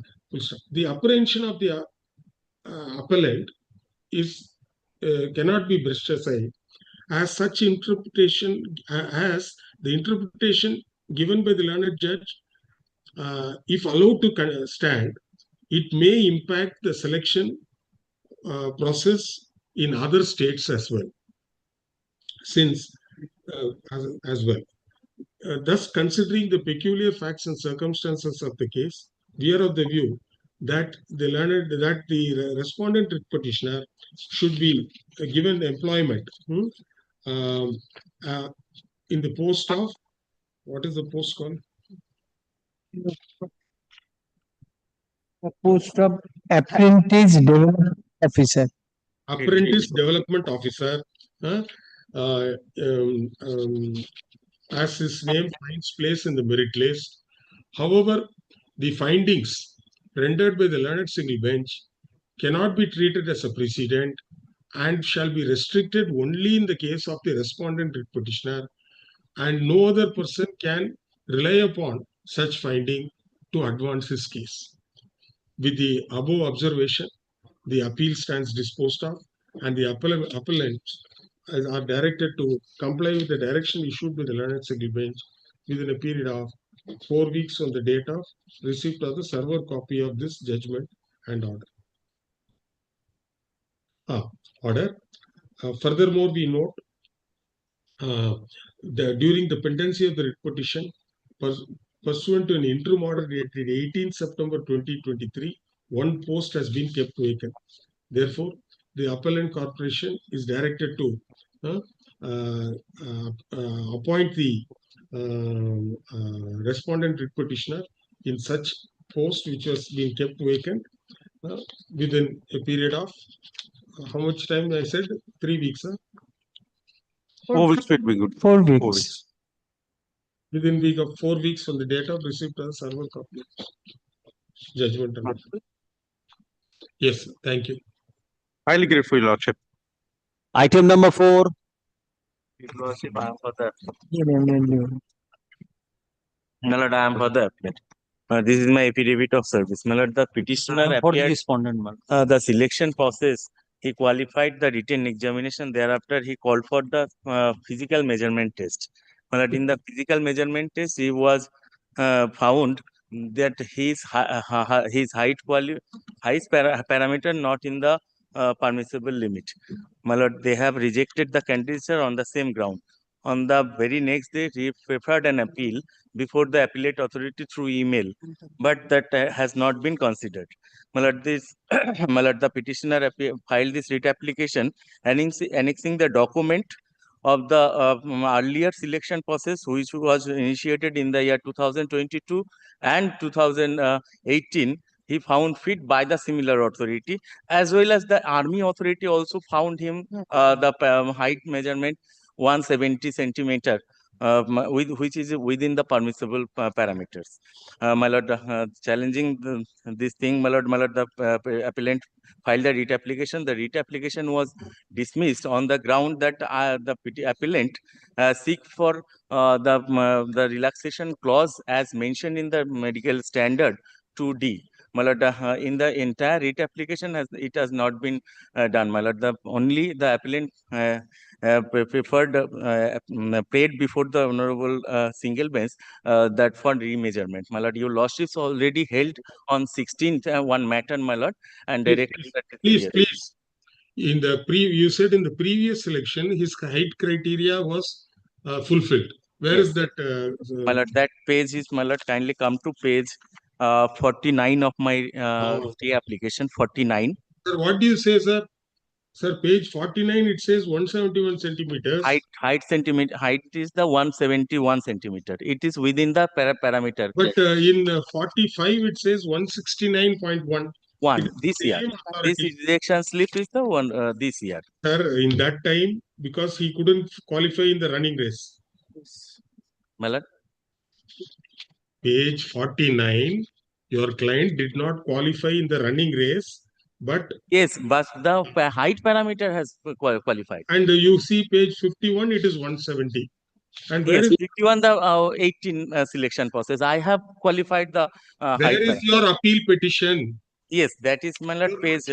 You are not listening to the court. 47, page 47. 47 and 48. And what happened to your appeal? Nothing. No order has been passed. Now, no consideration is there. Well, your lordship already held that in this matter. Well, 16 on 16. Your lordship. Whether any post was kept vacant? My lord, that no, my lord, no, my lord. Vacancy is no, there. Nothing. I have annexed the vacancy status page. Is completed, my lord. There is no vacancy, my lord. We'll carry forward. Yeah, my lord, that I have annexed page, my lord, 66. Page 66. Kindly have a look, your lordship. My recruitment has been published also, 2025. Page 66, the vacancy statement as the SSC indicates that there are some vacancies unfilled. Unfilled vacancy last column. In several categories, that vacancies are there. So page 66, where is vacancy? Unfilled, vacancy, declare vacancy first, then fill up vacancy, then unfilled vacancies. Only ST category there is no vacancy. Other all categories there are vacancies. Your client is unreserved. Yes, my client is within the OBC category. OBC, there are 6 vacancies. Yes, 6 vacancies, unfilled vacancies. And at present there is no vacancy. This is the vacancy statement as published by the SSC. This is 2024. Your friend says there is no vacancy. Yes, madam. 2024. Now we are in 2025. What we can say? It was published on 13th December 2024. And the selection process is going on. The other candidates are issuing in the verge of issuance of appointment letter. There are. But wait. See, if according to your own record, in previous 2 selections, he has. Yes, my lord. 2 selection. Don't give running comments, sir. When I am speaking, you have to listen to the court. This is not the first time you are doing this. In 2 of the previous selection, in one selection 2018, his height is 170. In another selection, which was done in the year 2022, it is 171. Yes. And how can he become shorter? Yes, that is my also putting this question to myself also. I am not suffering any spinal acute disease, so that my height can be reduced by 2 centimeters. This is also my question to Why myself. don't you consider him, sir? Based on your own record. No. It is not. You don't. I am talking to Mr. Tapan Baja. Mr. Kundu, I don't know. This is not the way you make submission. Sir, based upon the earlier 2 selections, the writ petitioner was found to be qualified in the height criteria. My lord. Suddenly, in the 3rd selection, how can he become shorter? With the approval of my senior man submit, that has been also done this year, also current year, my lord, that has also been done by the committee that they are doing that measurement of the height measurement, my lord. Previous year, maybe, my lord, for the current year, my lord. Then where is your appeal petition? You said page? Appeal petition page 47 and 48. And as per the, my lord, may I submit as per the recruitment rules, my lord, on the same date, my lord, on the date of rejection, they have to prefer an appeal. Now he has preferred the appeal after 2 days, my lord. This is the provisions there for preferring the appeal, my lord. You consider the appeal. Much obliged, your lordship. This intra-court appeal with the writ petitioner is directed against order passed in WPA 25975 of 2024, which was filed challenging the non-selection of the appellant writ petitioner to the post of Constable GD, my lord. Constable GD. In CAPF small s. In CAPF small s. The appellant has been found to not have fulfilled the height criteria, as his height has been recorded as 169.1 centimeters, whereas the requirement is 170 centimeters. The appellant had filed an appeal petition to the appellate authority through the CRPF Siliguri on 4th October 2024. But the appeal petition has not been considered, presumably because it was not filed on the same date on which the petitioner appellant was found to be not qualified.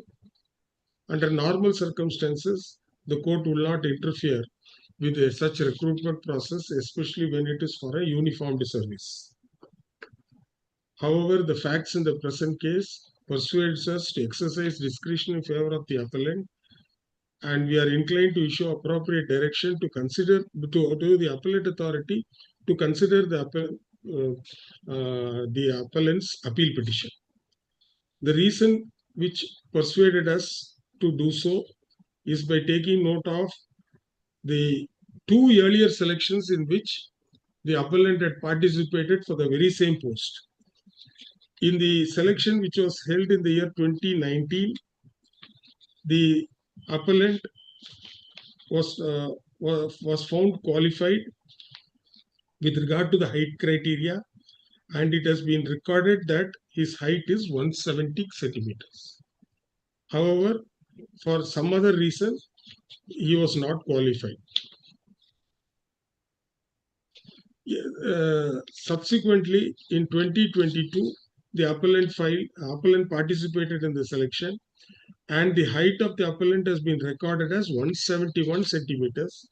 But however, he did not qualify in the 5 km / 1.6 kilometer run. The present selection is the third time when the appellant has participated, and his height has been recorded as 169.1. And there is nothing on record to indicate as to how the appellant could have become shorter when in two earlier selections his height was recorded as 171/170. In the light of the documents furnished, in the light of the height as recorded by the respondents in the two earlier selection, we are of the view that the appellant's case should be reconsidered with regard to the height criteria. In the light of the above, there will be the appellant is directed to file a representation enclosing copy of the appeal petition sent by email dated 4th October 2024, along with a copy of this order, and also the candidate's copy of the candidate's copy of the two earlier selections, namely 2018 and 2022.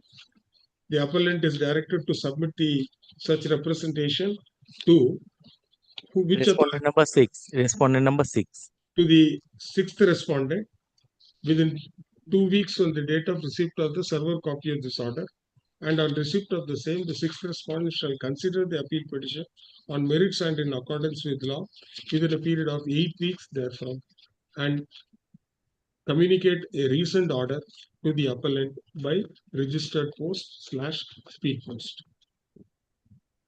The appeal stands disposed of with the above direction. Much obliged, grateful to Lordship. I am begging pardon, Your Lordship. There is some sound problem, I said. No. Sound and all is pakka. Nobody has raised sound. Yes. Item number 5. Item number 5. I am for the respondent number 1. And only the 5 pages memo of appeal has been served upon my client, not even annexing the copy of the award.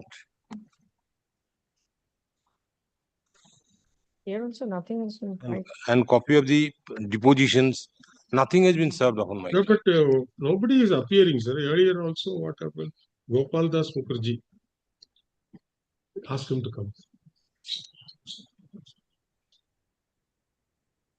Only 5 pages memo of appeal has been served.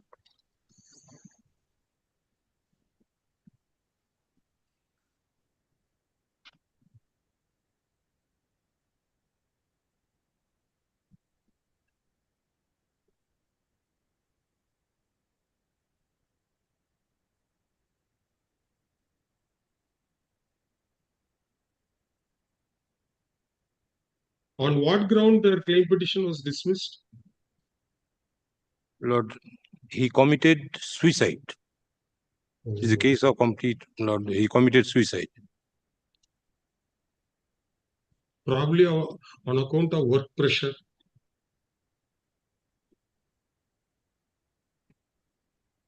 And there is an inquiry report. And where did he commit suicide? Inside the place of employment? If your lordship then will kindly consider the inquiry report. The three-man inquiry committee was formed. Three-man inquiry committee was formed. They visited the spot when that unfortunate incident happened, and they took deposition of the 8 persons. If you It was a van puller. No, either. Round number 3, there's something has been like Durgapur steel plant and was resulted from the accident arising out of and in the course of his that is the case he has made out. It is not at all that. Your copy of the award and other copies papers has not been supplied to me. Nothing has been annexed here also. That is not my lord's copy, but if your lords kindly consider my copy, only 5 pages memo of appeal has been served.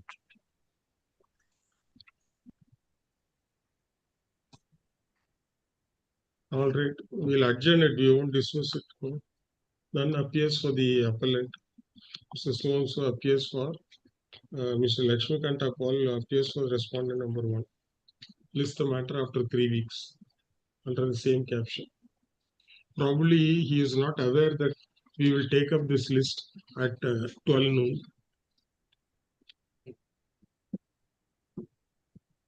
Item number 6.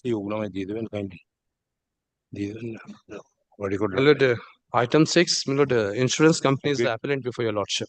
Very good. On the last date, when the matter was taken up, my lord had given me direction, to serve it upon the other side while granting a stay. I have come up against an award passed by, the Employees Compensation Court. And insurance company today, for your lordship, is pleading, that the primary responsibility. No, we have already extended the interim order. Lordship, what had happened after that? I had served it upon the claimant as well as the other side. Very good. By the time I served, I was informed by my client insurance company that before my lords passed that stay order, claimant had already executed the award. My money, has already gone. So, my client is taking further instructions. I am also asking for whether to continue with this appeal. Lordship will kindly grant me some time. In the meantime, you advise them not to contest it, sir. Lordship. You advise them not to contest it. How much is the amount, sir? I shall, but the principal point, remains whether the primary liability. They may not listen or obey the court order, but they will accept your advice. Lordship, kindly grant me some time, I'll come back to your lordship after 4 weeks, In the meantime, I'll try to convince them. But your lordship will kindly have a look at the paragraph 2 of my lord's order, because the other next matters, in today's list are also on the similar point, Item 6, 7, 7, 8, 9 are also on the similar points, whether the primary liability is upon the insurance company or not, to make compensation, or it is upon the owner. I had forwarded a division bench judgment also, that is also taken note of by your lordship. So, your lordship, for this case, your lordship will kindly grant me some time, but not for other cases, we have heard the learned counsel advocate appearing for the appellant. By order dated 19/5/2025, the order of interim stay, which was granted on 2/4/2025, was extended until further orders, and the execution proceedings pending before the commissioner was directed to remain stayed. It is submitted by the learned advocate for the appellant on instructions from his client that prior to the passing of the order / communication of the order, the award has been executed and the claimant has received the money and payment out has been made by the commissioner. The learned advocate appearing for the appellant seeks time to get appropriate instructions from his client. Let the matter appear after 3 weeks. Lordship. Obliged to my lord. 7, 8, 9, same. No, other advocates are there. 9 ami achi. Item number 7.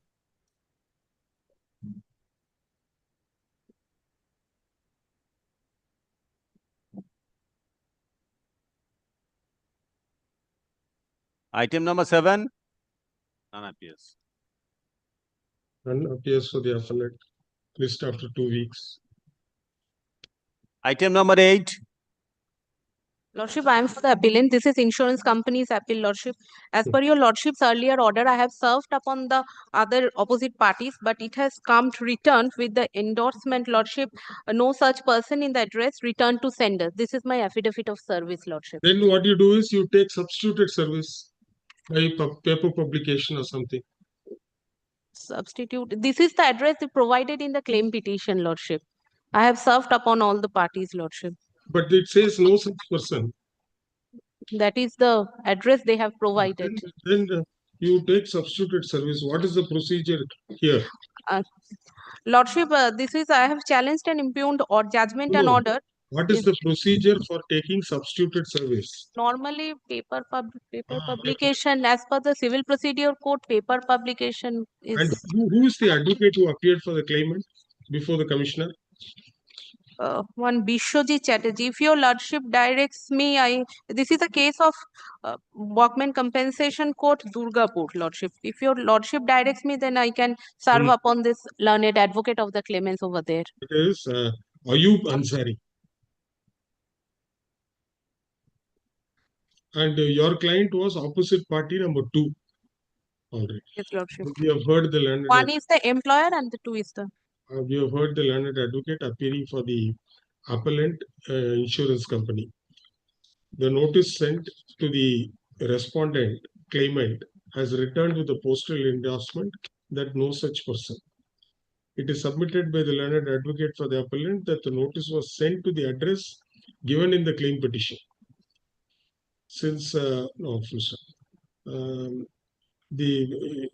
light of the above facts, we direct the appellant to serve notice on Mr. Ayub Ansari, who appeared for the applicants / claimants before the employees compensation, before the commissioner employees compensation, Durgapur.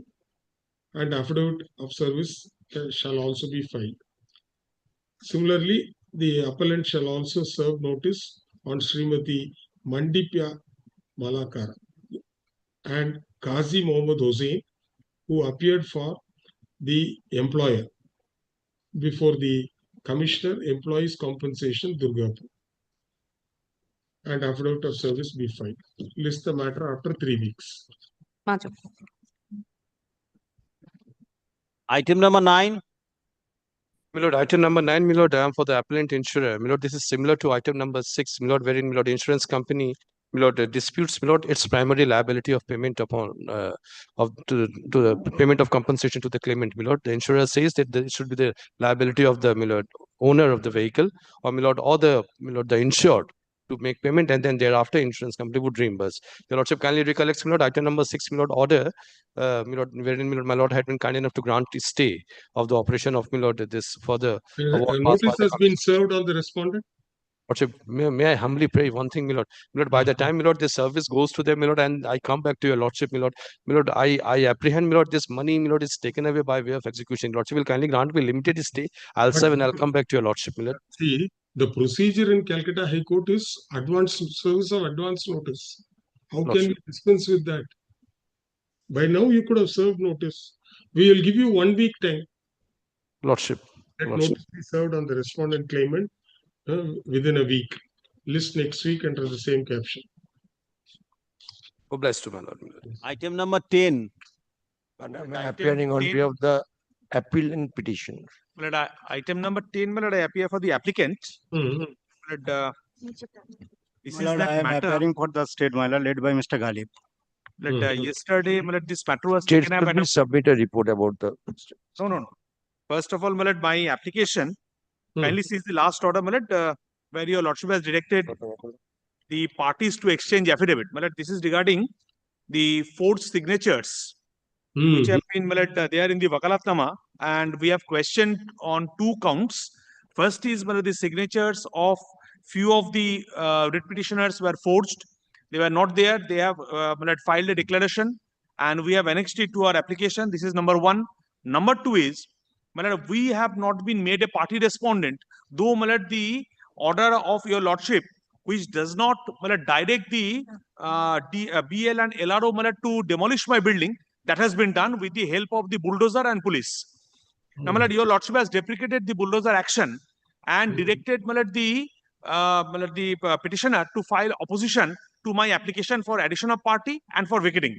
If your lordship kindly takes up the opposition once, what they have said and what is their what is my application. Kindly takes up the opposition, my lord. The opposition has been affirmed by one Kiranmoy Bakchi. My lord, he said at paragraph 1 that my lord, he is the petitioner number 18 in the writ petition. My lord, got it?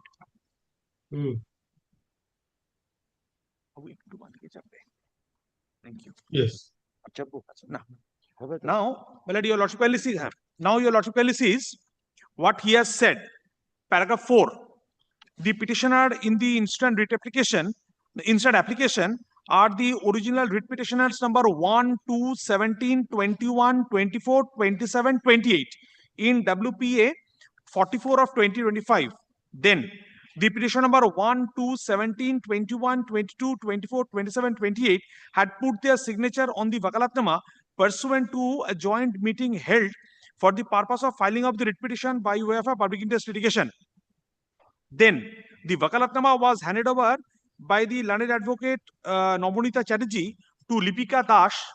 The writ petition number 19, Lipika Das took the initiative of gathering all the writ petitioners and she obtained the signature of all the writ petitioners, including those petitioners in the instant application.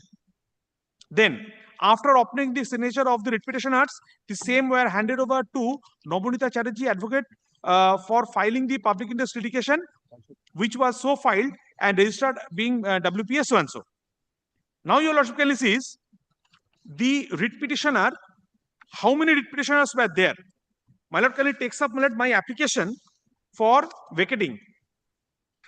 My lord, I have annexed the writ petition itself. In the application, it is can 3.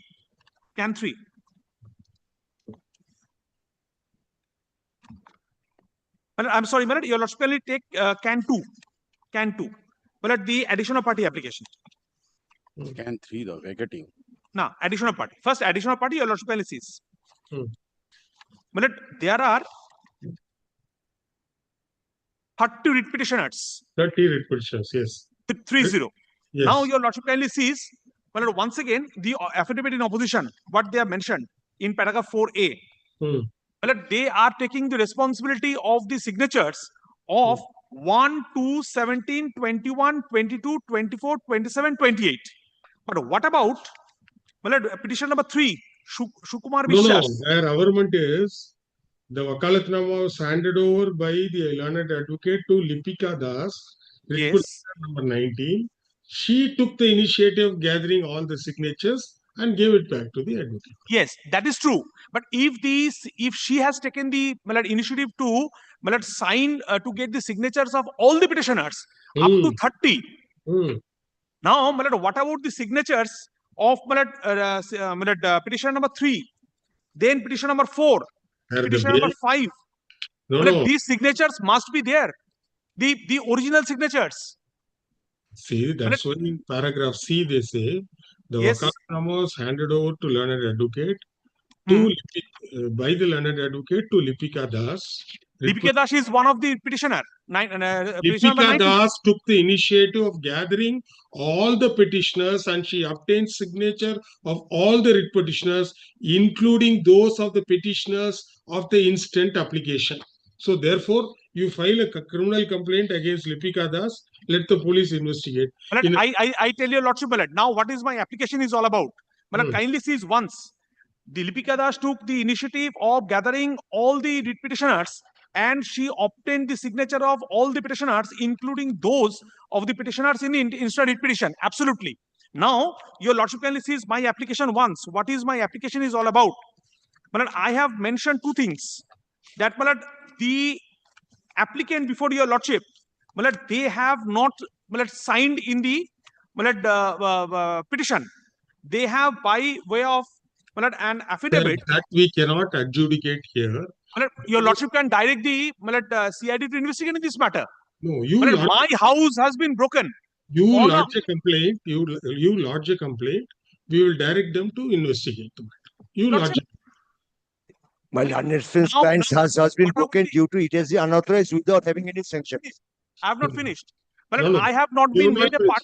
You are not finished, but you cannot go on. You lodge a complaint. Now the affidavit is clear. Some of the petitioners have candidly stated before the learned advocate, they had a meeting, they have signed. And they also state that the Vakalatnama so signed by all these people were given to one Lipika Das, who is the 19th petitioner who went around collecting the signatures. So you lodge a complaint and before the jurisdictional police and let them investigate. If we are not investigating, come to us. We will direct. I'm grateful to your lordship, but till then, your lordship kindly stay away from your lordship's order, because your lordship has already passed the order on the strength of which a portion of my building has been demolished. Because it's an unauthorized. Because whatever it may be. And subsequently, lordship has stayed and the order was 25th this order, my lord, kindly see. There is a order, there is a report should be passed by the concerned authority regarding the proceeding. What I have mentioned, page 7. We have passed an order on 2025, keeping the demolition process in abeyance. So that order will continue. That was done. I'm sorry, but demolition order was kept in abeyance by order dated 25th March. That order will continue. You lodge a complaint before the police. Lordship, I'm grateful.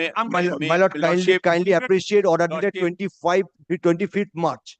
There is a tax upon my learned friend representing the state authority, Mr. Kani. May I respectfully place, my lord? Yes. Lordship, my lord, to my humble understanding, my lord, as on date, my lord, the matter, my lord, nothing remains in the matter apart from this lawyer's episode. As because lordship, if your lordship may kindly take up Can 1, which my learned friend has said, for recalling or modification of your lordship's order. What was the order? Well, I shall travel lordship only with the last paragraph of the order. Lordship was pleased to take care of the entire situation for the party appearing, for the non-party who were not appearing. Lordship kindly is the last paragraph of the order. Internal page 2, my lord. The sentence starts from internal page 2. Since the persons who are alleged to have put up the illegal construction are not made party respondents in the writ petition, a positive direction cannot be issued. Nonetheless, since illegalities have been found, we direct respondent number 5 to immediately take steps to stop illegal construction and thereafter issue notice to the persons concerned and proceed to take action in accordance with law that this direction be complied with within 3 weeks. So initially, there was some aberration by the authority. We have already highlighted with your lordship. Thereafter, lordship was pleased to take cognizance. Then no, you keep. I did not tell you to demolish it. Keep it in abeyance. Thereafter, my lord, now what the authorities are doing, they have started hearing. Notice was given to all the parties. Finally, my lord, even my learned friend, those persons who are willing to be added as a party, Beauty and Porimal, these two names, they were also put on notice. Hearing conducted, found that my learned friend's clients are the purchasers of patta lands by deed of conveyance. Accordingly, my lord, the last order which was passed by the authority upon notice to this Porimal, Haldar and Beauty, who are willing to be parties, the cans are pending. The final order passed by the BLLRO is on 8th May 2025. May I read out the order, my lord?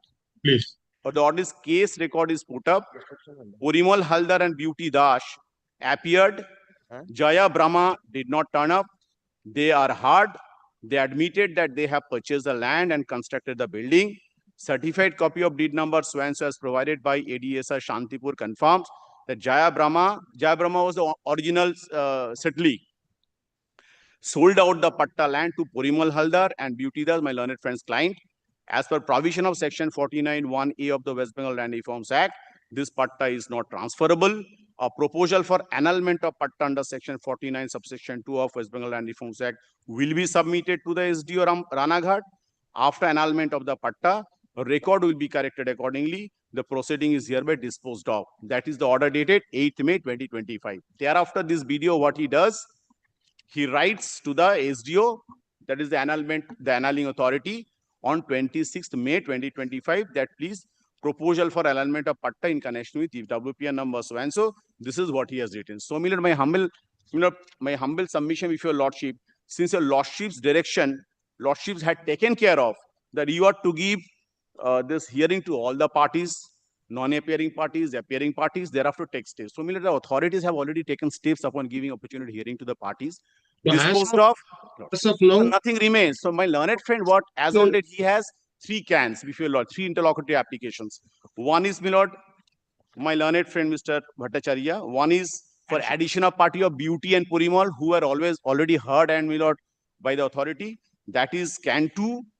One is vacating can 3. Another is recalling can 4. So, these are all by Purimal and Beauty. So, these, my Lord, as in my humble understanding, nothing remains as on date.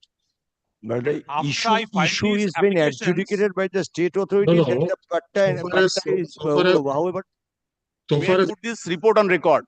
Yes, so far as the Copy be proposed, served on us. so far as the proposed parties are concerned, as on date there is no adverse order against them. Now action will be initiated, etc. And my lord, it will be proceeded in accordance with law if there is an unauthorized construction. Sir, that is already said. That order will be. That should be finality, my lord. And my lord, that behind the allegation against an advocate on record, my lord, that should be dismissed. No, my lord, I will be approaching the appropriate my lord, criminal court. This is liberty is always there, my lord. That is the advocate's episode, my lord. Yes. No. But so far as the main Trying to shifting the issue, my lord. Then my lord, dismiss that application. This is I will file a defamation against. No, that is an independent right. If he wants, he can invoke the provision of law. Either he goes before magistrate. But no liberty is my lord required, my lord. Written order, my lord. We have heard the learned advocates for the parties. There are 4 interlocutory applications, namely Can 1 of 2025 to Can 4 of 2025. Can 1 of 2025 has been filed to recall and/or modify the order dated 27/2/2025, by which the writ petition was finally disposed of. The primary ground on which the application is filed that the applicants were not made parties. On going through the order dated 27/2/2025, we find that the court was conscious of the fact that the proper and necessary parties were not implemented as respondents, and therefore the court declined to grant any positive directions. However, since the illegalities were found, the 5th respondent, the writ petition, was directed to take immediate step to stop illegal construction and thereafter issue notice to the persons concerned and proceed to take action in accordance with the law. It appears that the authorities misconstrued the scope of the order and initiated certain coercive action. This was directed to be stopped by virtue of an interim order granted in these applications dated 25th March 2025. In the light of the above, the question of recalling or modifying the order passed in the writ petition does not arise. Accordingly, same stands dismissed. Can 2 of 2025 has been filed by the very same applicants praying for addition of parties. In the light of the submissions made by the learned government council, and subsequent and in the subsequent proceedings initiated by the authorities, the applicants, namely, what are their names, sir? Beauty Das and Purimal. Beauty Das and Parimal Haldar have already been heard. Therefore, Can 2 of 2025 is allowed, and the learned advocate for the applicant is directed to amend the cause title in the writ petition. Can 3 of 20... I cannot amend the writ petition. It is the petitioner. Yes, I will do that. I will. The writ petitioner shall amend the cause title in the writ petition. And 3 of 2025 has been filed to vacate the order dated 27/2/2025. As observed while dismissing Can 1 of 2025, the question of vacating the order would not arise, more particularly when subsequent action has been taken by the authorities and the applicants and the newly added respondents have participated in the hearing. Hence, Can 3 of 2025 is dismissed. Can 4 of 2025 has been filed by the newly added parties praying for Again recalling modification, same. Recalling and modifying the order. Such prayer cannot be acceded to for the reasons mentioned above, and can 4 of 2025 is dismissed. There is an allegation made by the newly added respondents that their signatures were forged in the writ petition. If in reply, affidavit in opposition has been filed by the 18th writ petitioner, namely Kiranmoy Bakchi, in which they have stated they have made certain averments as to how the writ petitioners number 1, 20, 1, 2, 17, 21, 22, 24, 27 and 28 put their signatures in the Wakalatnama pursuant to a joint meeting, and thereafter the Wakalatnama is stated to have been handed over to the writ petitioner number 19, Lipika Das, who is said to have taken the initiative of gathering all the writ petitioners, and she obtained the signatures of all the writ petitioners, including those of the petitioners in the instant application, namely Beauty Das and Piranmal Haldar. If according to the Beauty Das and Piranmal Haldar, their signature have been forged, the sufficient remedy is available under the various statutes, and it will be well open to the two persons to exercise his right by going before the appropriate authority or the appropriate court having jurisdiction. Accordingly, matter all. Milord, the report of the bailer will be kept on record, Lordship. One more, next paragraph. I have handed over, Lordship. Well, regarding Can 1.